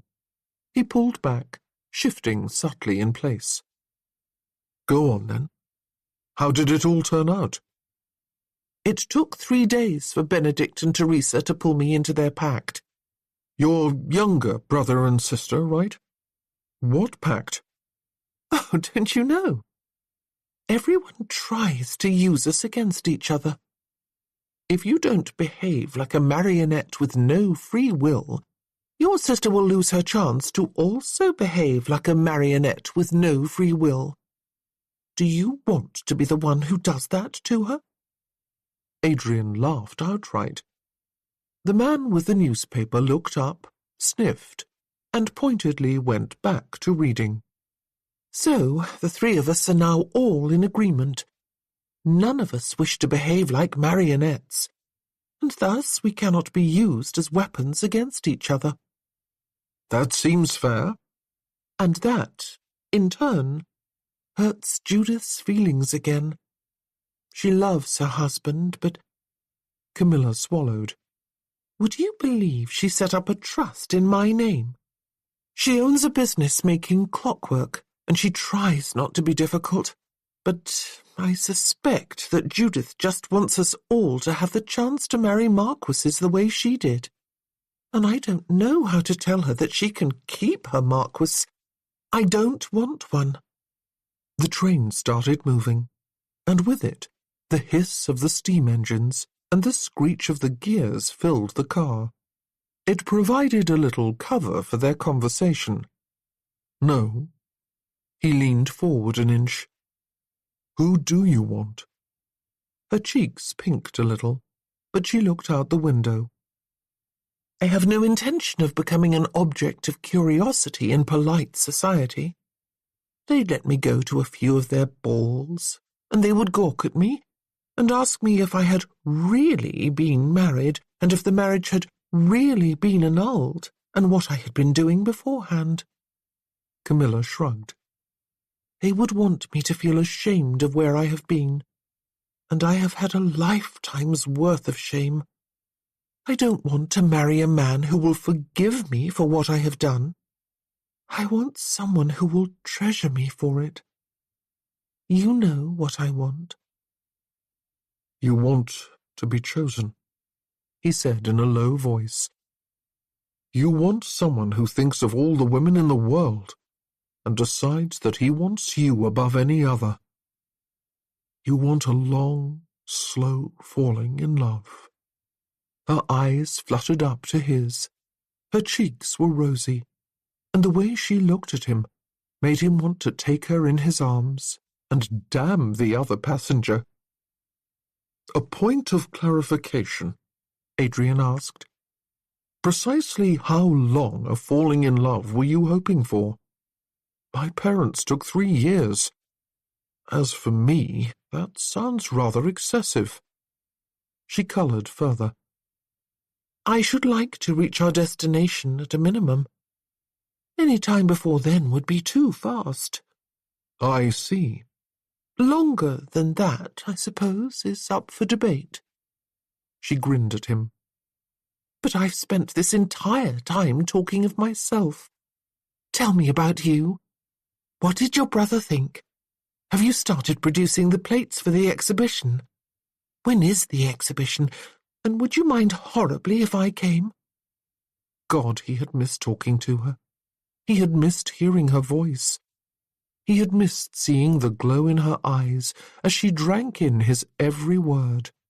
He'd missed the way she laughed, and the way she looked at him, and the way she reached out at one point and tried to remove a piece of fluff from his lapel, and the way his whole body responded to that one touch of her finger on fabric. He had missed everything about her. "I didn't ask before. Why Somerset?" She looked down. "Well, since we couldn't talk to one another before the annulment, I decided to put my time while I was waiting to good use. You know how I felt about looking back." He nodded. "I've been looking back," she confessed. "I went to visit Mrs. Marsdell, the woman who taught me to crochet. She was dead. I left flowers on her grave. I visited my uncle. He apologized, believe it or not, and I had the pleasure of seeing him very embarrassed. He had no idea what was going to happen, but that is no excuse for what he did.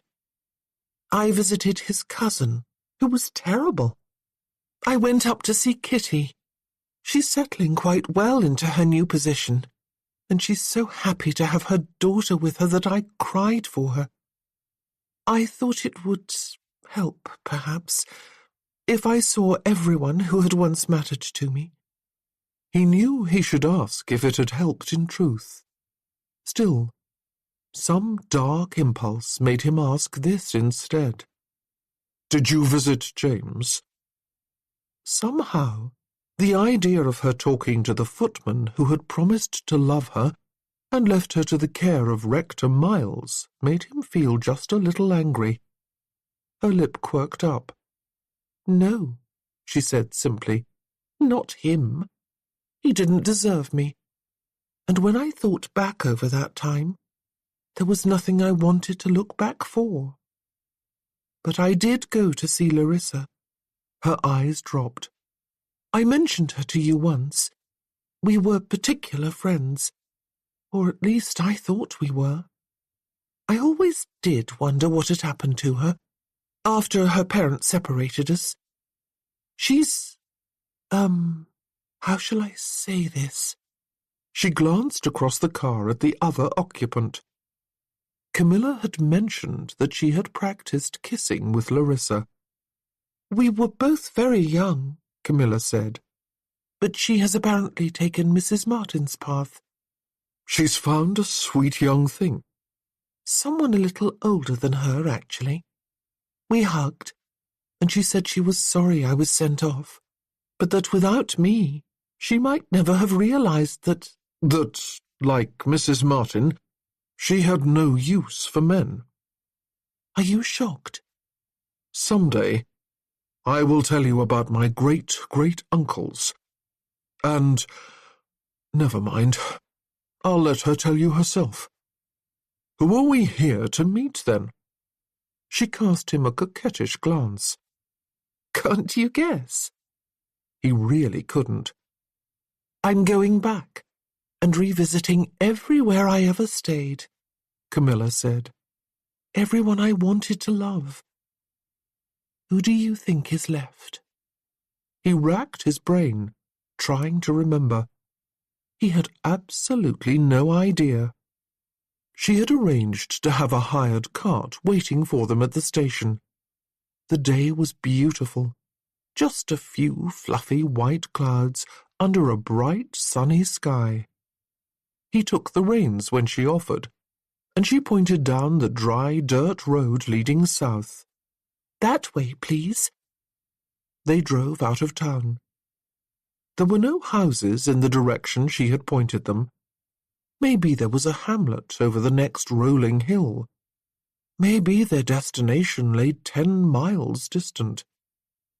After half an hour, she stopped the cart and opened the massive bag she had complained about earlier. She produced a bottle of soda water and some meat pasties. "Here," she said. "You want to stop here for a rest?" "I want to stop here because it's our destination." Adrian looked around.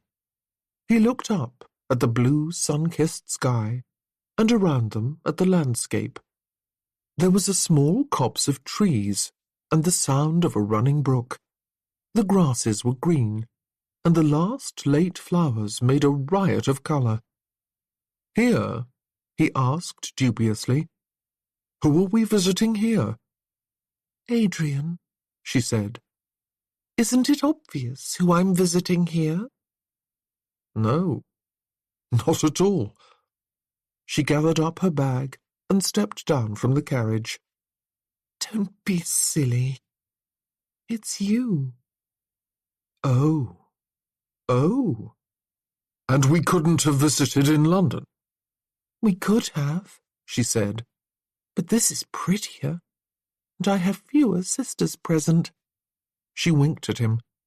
"In fact, there's nobody present here at all, and what my sisters don't know won't shock them." After that, there was nothing to do but tie the horses to a nearby sapling and follow her into the field.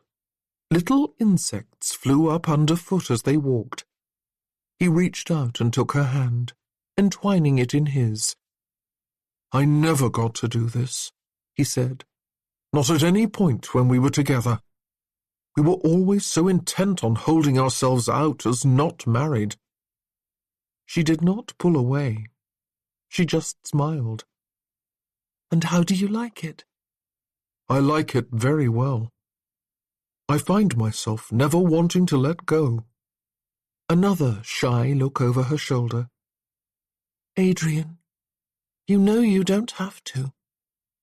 I do, Camilla. He looked at her. I'm afraid to tell you, but I do. I have to let go now. I had a long talk with Grayson. He urged me to find a way to be happy for myself. And the thing that would make me most happy right now is if I let go. The look on her face, the way her eyes widened, the way her lips parted just a little bit, made him almost regret relinquishing her hand. Almost. But he did. He pulled away from her. You see, he said softly, if I do not let go of your hand, I cannot reach into my pocket. My tailor, by the way, is kind in the matter of pockets. And take out. He found what he had been searching for, and made a fist around it, and held his arm out. This. He opened his hand. Her eyes widened even further. I didn't think you would want something ostentatious, he said. And, it turns out, I know some excellent artists who are skilled in enamel work. I asked them to put together a design while we were waiting for the annulment. She did not move to take the ring from him. Adrian, her voice shook. Is that an enamel tiger? Yes, he said. And I hope you'll forgive the few small stones. But I wanted to make sure that our tiger was crowned in the sparkliest of dreams. I love it. She looked up at him. Is it intended for me? Give me back your hand. No, without the glove. She smiled, baring her hand. He slid the ring on her finger, gold and radiant for all to see. Her eyes shone. Camilla, he said, I love you. I love you more than any other woman in the world, and I want you by my side for decades and decades. I choose you above everyone else. Will you please make me the happiest of men by giving me your hand in marriage? Her eyes sparkled. That was so good, she said. That was the best marriage proposal I've ever received. Oh, you've received a lot of them, have you? Yes, she said. Last time you had to marry me, you said no.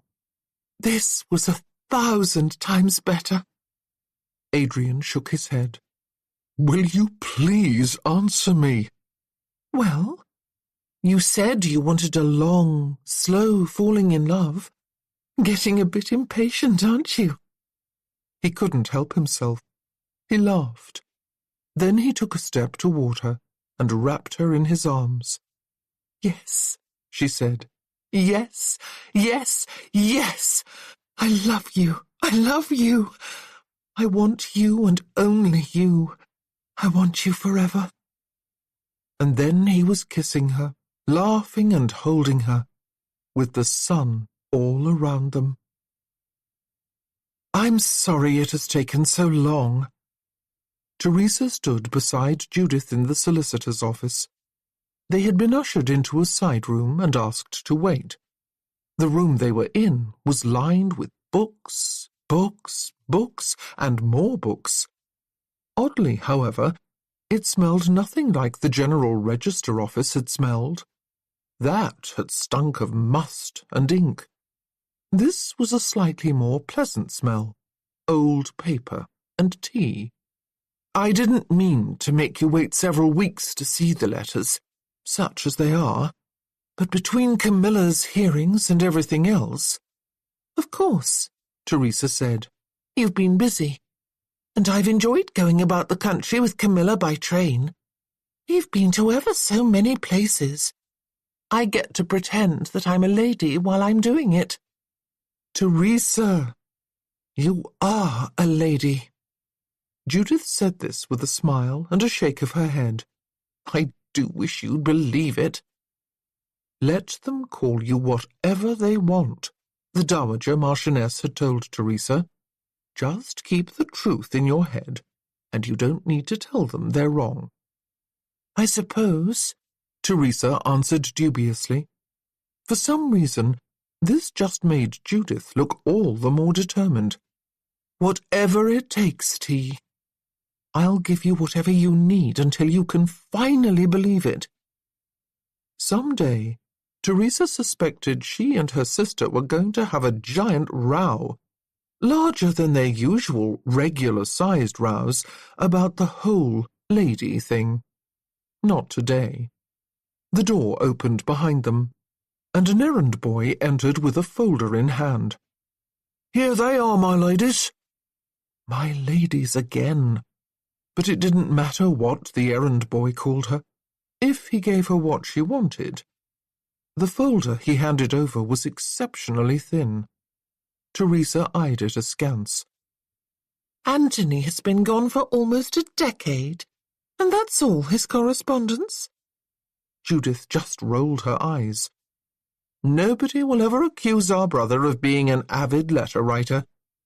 I did tell you they were letters, such as they are. I'll leave you to them, then. Letters, such as they are, turned out to be a good description of her elder brother's terse missives. The first could be summarized as, Hope you are all well. I'm not dead yet, spread over 4 sentences with a handful of connecting words. The second was a little better. He made stupid excuses for his inattention to his family and said unbelievable things about love. Huh! If he really loved them as much as he claimed, he would write more. Still, Teresa immediately recognized the part Judith had feared would set her off. When she's old enough to understand, tell Teaspoon that I sent her all my love, as does Pree. Teresa stopped reading, her heart giving a sudden twinge. Priya was the name of Teresa's imaginary sister. When Teresa was a child, and her father had first been convicted of treason, she remembered throwing tantrums that had scared even her with their ferocity, demanding that her sister, not Judith, not Camilla, but her other sister, appear. They had scared her at every moment up until this one. She remembered believing with every fibre in her being that she actually had a sister named Priya. It had taken her years to be convinced that no such person had ever existed, that her memories were fallible, stupid things, that she'd invented a sibling to pass time on a boring voyage, and then convinced herself that she did exist out of sheer obstinacy. Judith had needed to show her their family Bible with marriage lines and birth dates and everything. Finally, at the age of 8, Teresa had accepted that it had all been in her imagination. Looking at those words on the page, seeing Anthony write the name out like that, was a blow. Anthony was no doubt an idiot about a great many things, but he would know that his 15-year-old sister wouldn't want to play a game, remembering an imaginary sister. Anthony communicated nothing at all in these stupid letters. No pleasantries, no information, just excuses. And still he'd mentioned Pree. There was only one possible explanation. He wasn't telling her about an imaginary sister. At 15, Teresa understood something she had missed at 8.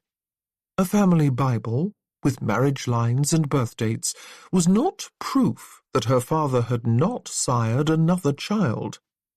Marriage had nothing to do with that. She read the line again. Send her all my love, as does Pree. Judith must have assumed that Anthony was humouring T's long-ago imagination. God, for all that Judith was older, she was in many, many ways so incredibly naive. For the first time in 10 years, T realized the truth. She had been lied to. Not on purpose, not by Judith, no, but she had been lied to. For almost a decade, she had been told that her memory was false, that her mind was dangerous, that she had constructed a fable and believed it, and that she needed to be wary of every last thought that she had, lest they lead her astray. Her father had been in India. Teresa could fill in the explanation that Judith had missed. Her father had had a mistress. Of course he had. And his mistress had a daughter. Because that was what happened. That daughter had, for some reason, been on the journey that the 3-year-old Teresa had embarked upon. Teresa had been allowed to meet her because she had been deemed too young to understand the truth, and when she had come back and cried about her missing sister, everyone who knew the truth had lied to her. Her father, Anthony. They were all liars. Teresa read the line once more. As does Pree. Oh, that hurt, to hear that Pree was sending Teresa love. Her sister remembered her. She hadn't spent all this time believing Teresa was a figment of her imagination. It was one thing to discover that her father and brother had betrayed their country. It was another to discover that he'd betrayed her. He had allowed her to believe her mind was her enemy her entire life. Anger came first.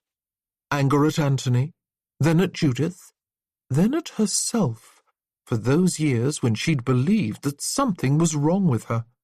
Anger hit her like a wave, so powerful that she almost screamed with the heat of it.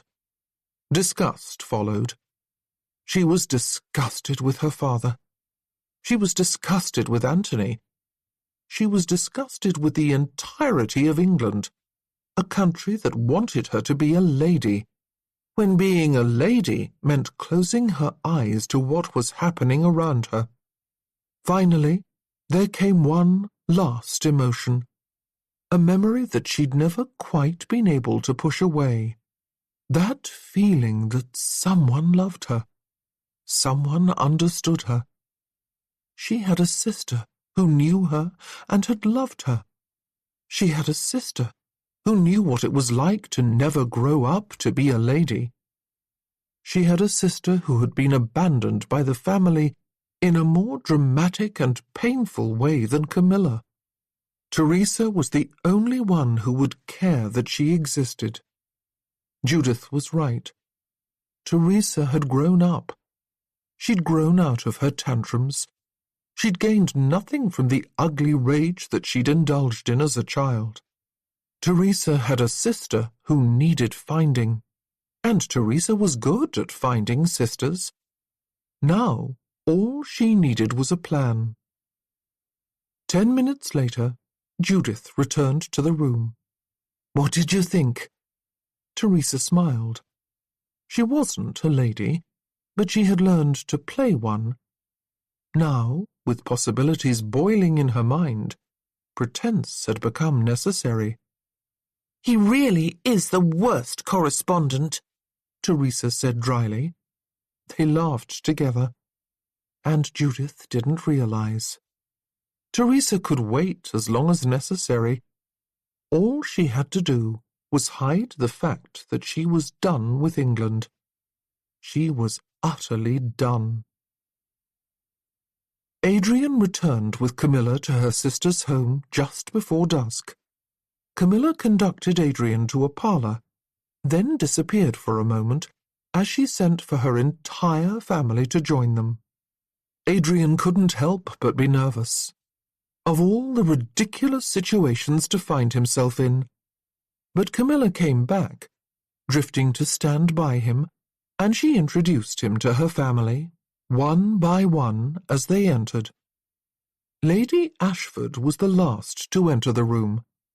She looked at Adrian in confusion, then at Camilla, beaming by his side.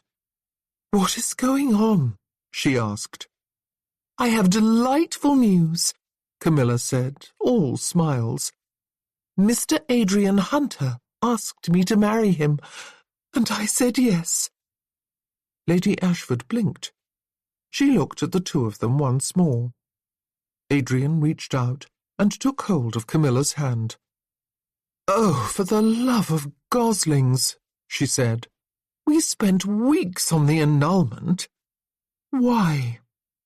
"I wanted to choose him," Camilla said. "I wanted him to know.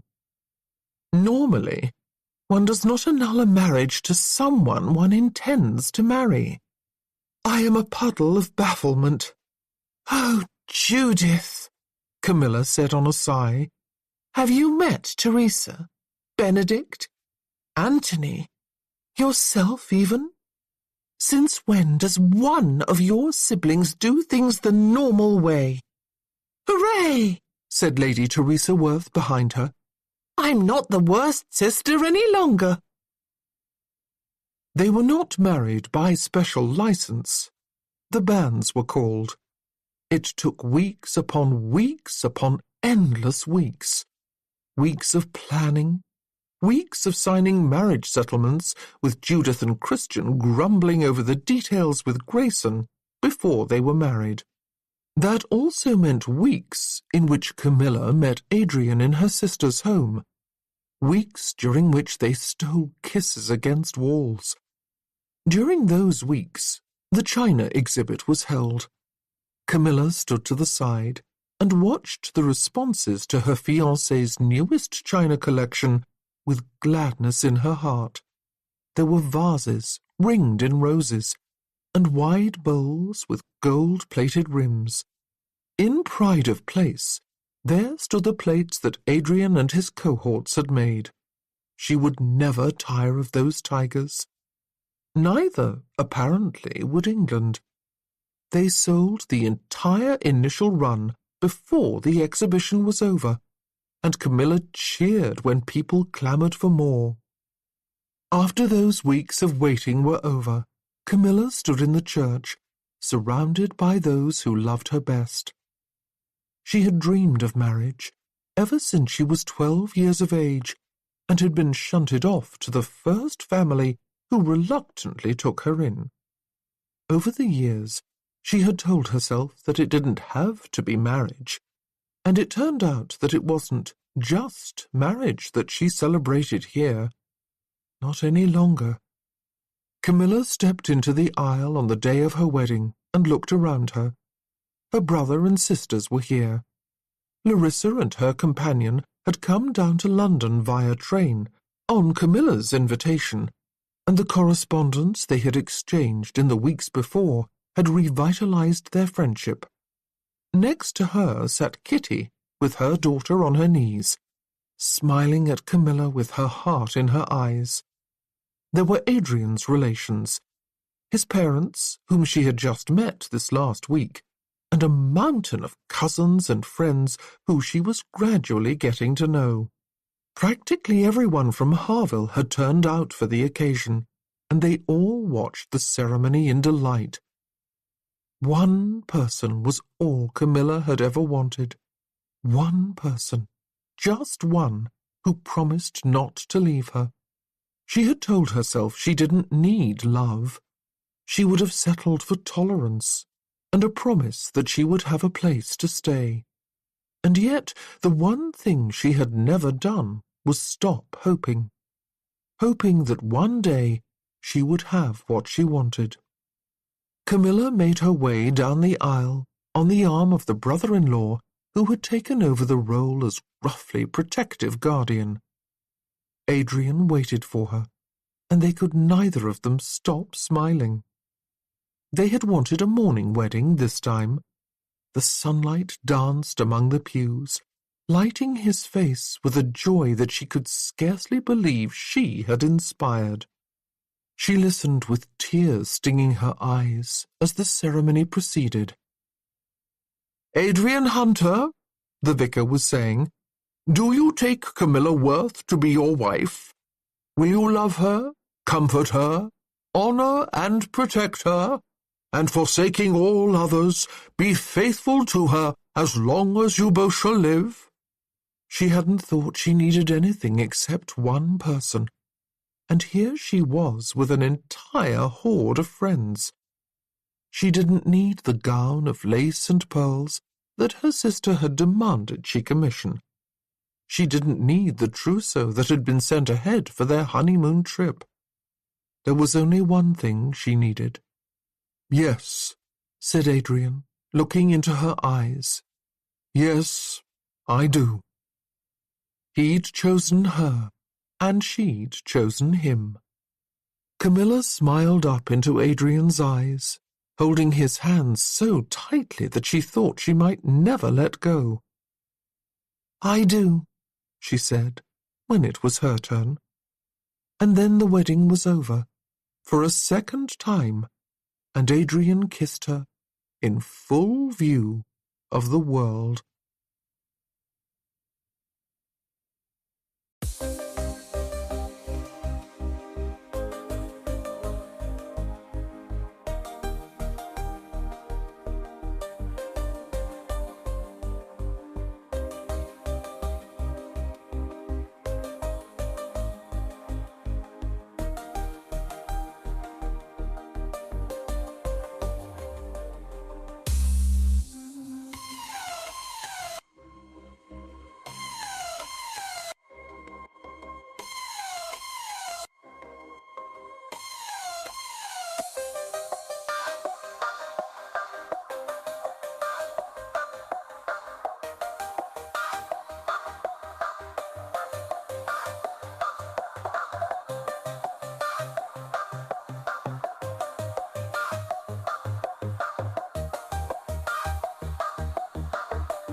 After the second wedding. Teresa had not dared to proceed too swiftly. If she'd acted as quickly as she wanted, she would have been suspected. Suspected and stopped. It had taken her week after careful week to research passage on ships, to figure out how to remove money from the trust that had been set up for her without her sister's knowledge, to creep down to the shops and sell some of the sparkling gowns that they'd made for her. It was easy enough. She ruined her dresses often enough that they would never wonder why one had disappeared. Teresa wasn't a child any longer. The last time she'd thought of running away, she'd had a bit of food and nothing like a plan. This time, she didn't know if she'd ever return. On the night when Teresa Worth left London, and England for good, she packed in the dark. She'd already marked the gowns she'd be taking. Good, serviceable ones that wouldn't set her apart as too wealthy. She'd memorized the list of things she needed to take, because she didn't dare set them forth on paper lest she'd be discovered. Petticoats and bloomers, a heavy cloak and mittens for when it got cold at sea, 2 hats, no more, and jewels to sell. It all made a heavy pack.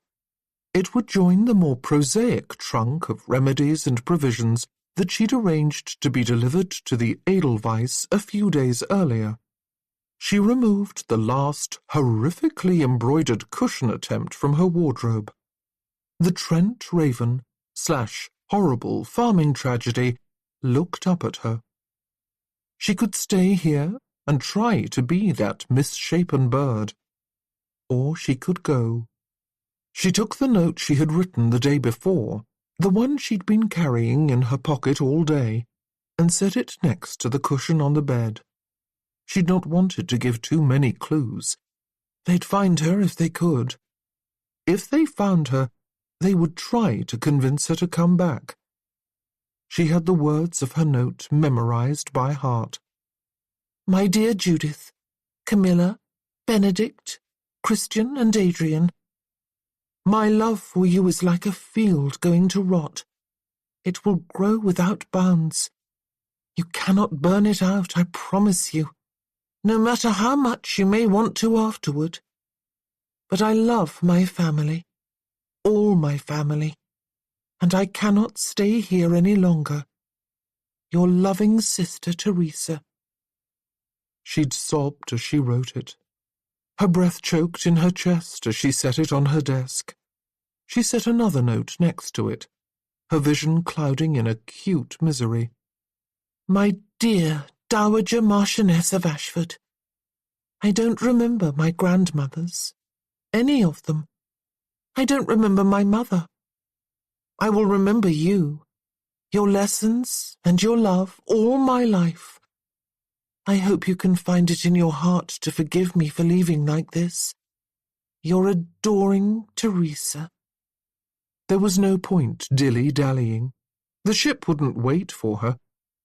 She hefted the valise she'd packed and looked around the darkened room where she'd spent the last year and a half. This life was comfortable. The room was warm. There was always enough coal, always enough food. And where she was going, none of that was a given. But comfort was a cage, and she wouldn't accept it. Not any longer. Not like this. Her chin rose. There would be time for feeling sorry on board the ship. She gathered all her resolve and slipped out of her room. A clock ticked in the hallway. A stair creaked lightly as she crept downstairs. But the kitchen was dark and empty, and as she made her way to the servants' exit, Teresa! She stopped, cursing under her breath. She turned in place. Corporal Benedict! She looked at her younger brother with every ounce of command that she could muster. Go back to bed! But she didn't have a real army, and he didn't really have to obey her. He kept coming until he stood next to her. Where are you going in the middle of the night? Where do you think?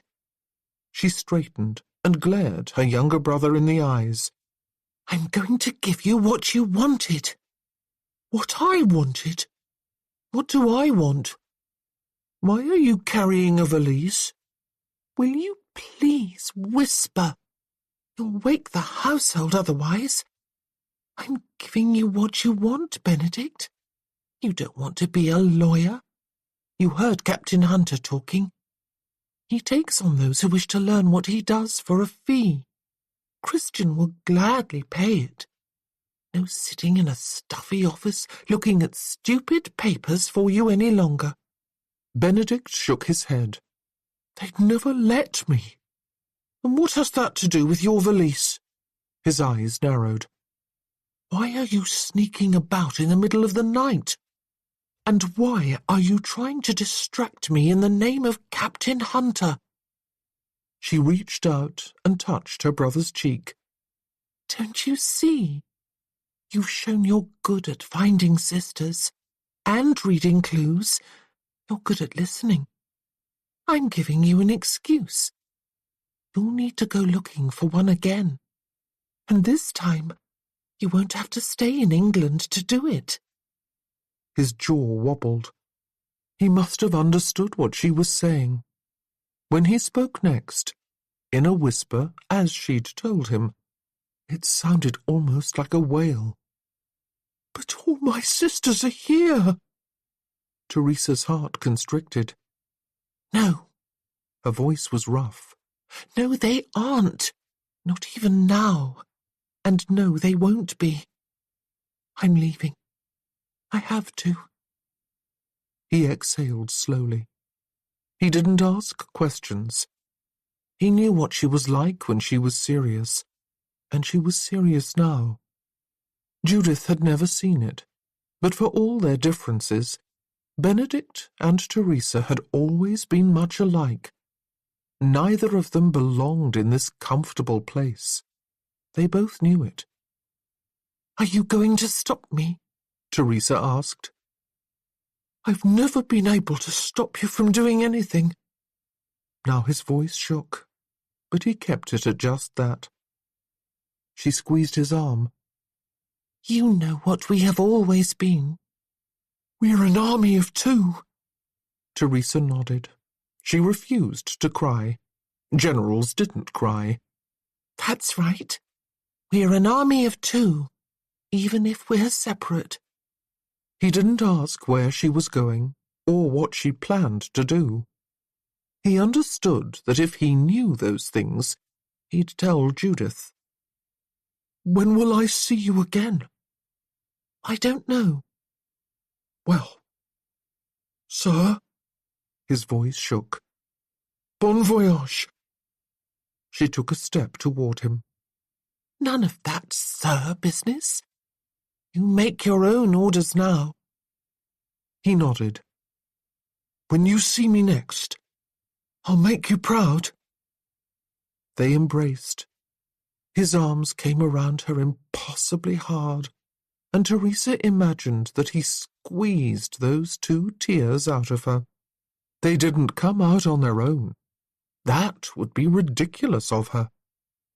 "Go back to bed," she said. "Don't lock the door behind me. You'll come under suspicion."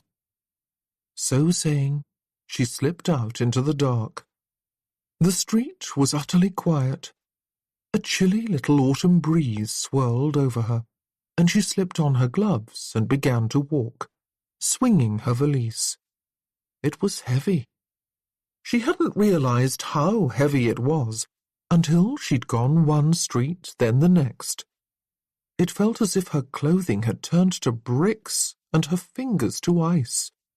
She switched the valise to one hand, then the next, then carried it in 2. Her shoulders slowly began to burn. It was going to be a long, painful 2 miles to the docks, she thought. A noise behind her caught her attention, the rattle of wheels against cobblestones. She retreated into the shadow of the stairs, huddling against the stone wall of the house as a carriage came into view. If she was very still and very small, maybe they wouldn't see her. But the carriage stopped in front of her. A footman, oh, damn it all, an Ashford footman, hopped off the back of the conveyance and opened the door.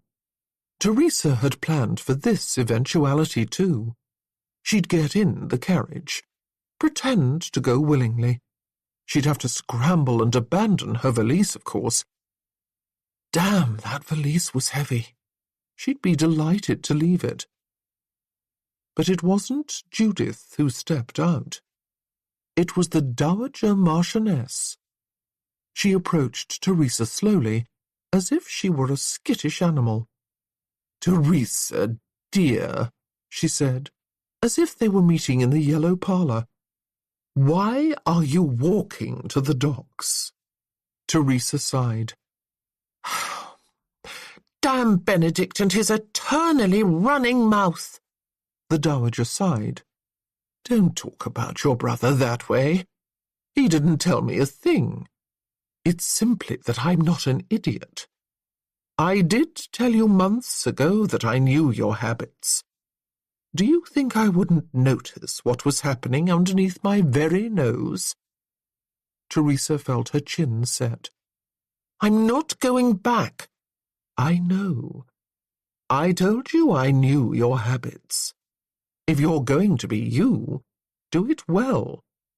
Running off by yourself, with a handful of notes that will be discovered by the servants. Your family would never live this down. That was a poor choice." Teresa didn't have time to argue. Her teeth ground together. "I realize that. Nonetheless, I am not going back." The Dowager just shook her head. "And yet, on the other hand, you have a perfectly acceptable alternative." She held out her arm. You could be embarking on a world tour with your elderly grand-mère. Teresa blinked. She frowned. I could. I have access to funds you will never be able to tap, the Dowager said. I've instructed my girl to gather your note and deliver it along with my own letter to my son in the morning. And I really would prefer that you remain among the living, which is quite often not the case when young women without funds travel on their own. Teresa blinked. But I have over £100 on my person. So intelligent, and yet still so little sense. The Dowager nodded. I saw you looking up routes to the Orient in the newspaper the other day. I assume we're going to find your brother, Anthony. He was such a nice boy. Eventually. Teresa hadn't let herself say the words aloud. She was going to find him eventually and tell him what she really thought. By then, maybe she would have sorted out her tangle of love and anger. But not at first. I'm going to find my other sister. Teresa glanced defiantly up at the Dowager. They told me I made her up, but I've discovered I didn't. She's real. She's illegitimate. And she's half Indian. Well, then, the Dowager just nodded. Our work is certainly cut out for us. Come now, don't you think my coach will be a better way to get to the docks? Teresa looked at the conveyance. She thought about her aching shoulders. Very, very slowly, she nodded. Excellent. Where are we heading, then? She'd not let herself say the words until now. We'll go to Brest first. Teresa had been on a ship when she was a tiny child, and her memories of it were as diffuse as watercolour paintings. Still, she thought of the feel of sea wind against her face. She remembered salt spray against her cheeks, ocean waves, and an open vista of sky and water. She remembered the sight of land, a green peak rising sharply from the sea. Then, around the Cape of Good Hope to Calcutta. From there, we'll find passage to Hong Kong. And after that, wherever the trail leads us. Well, said the Dowager, this will be interesting.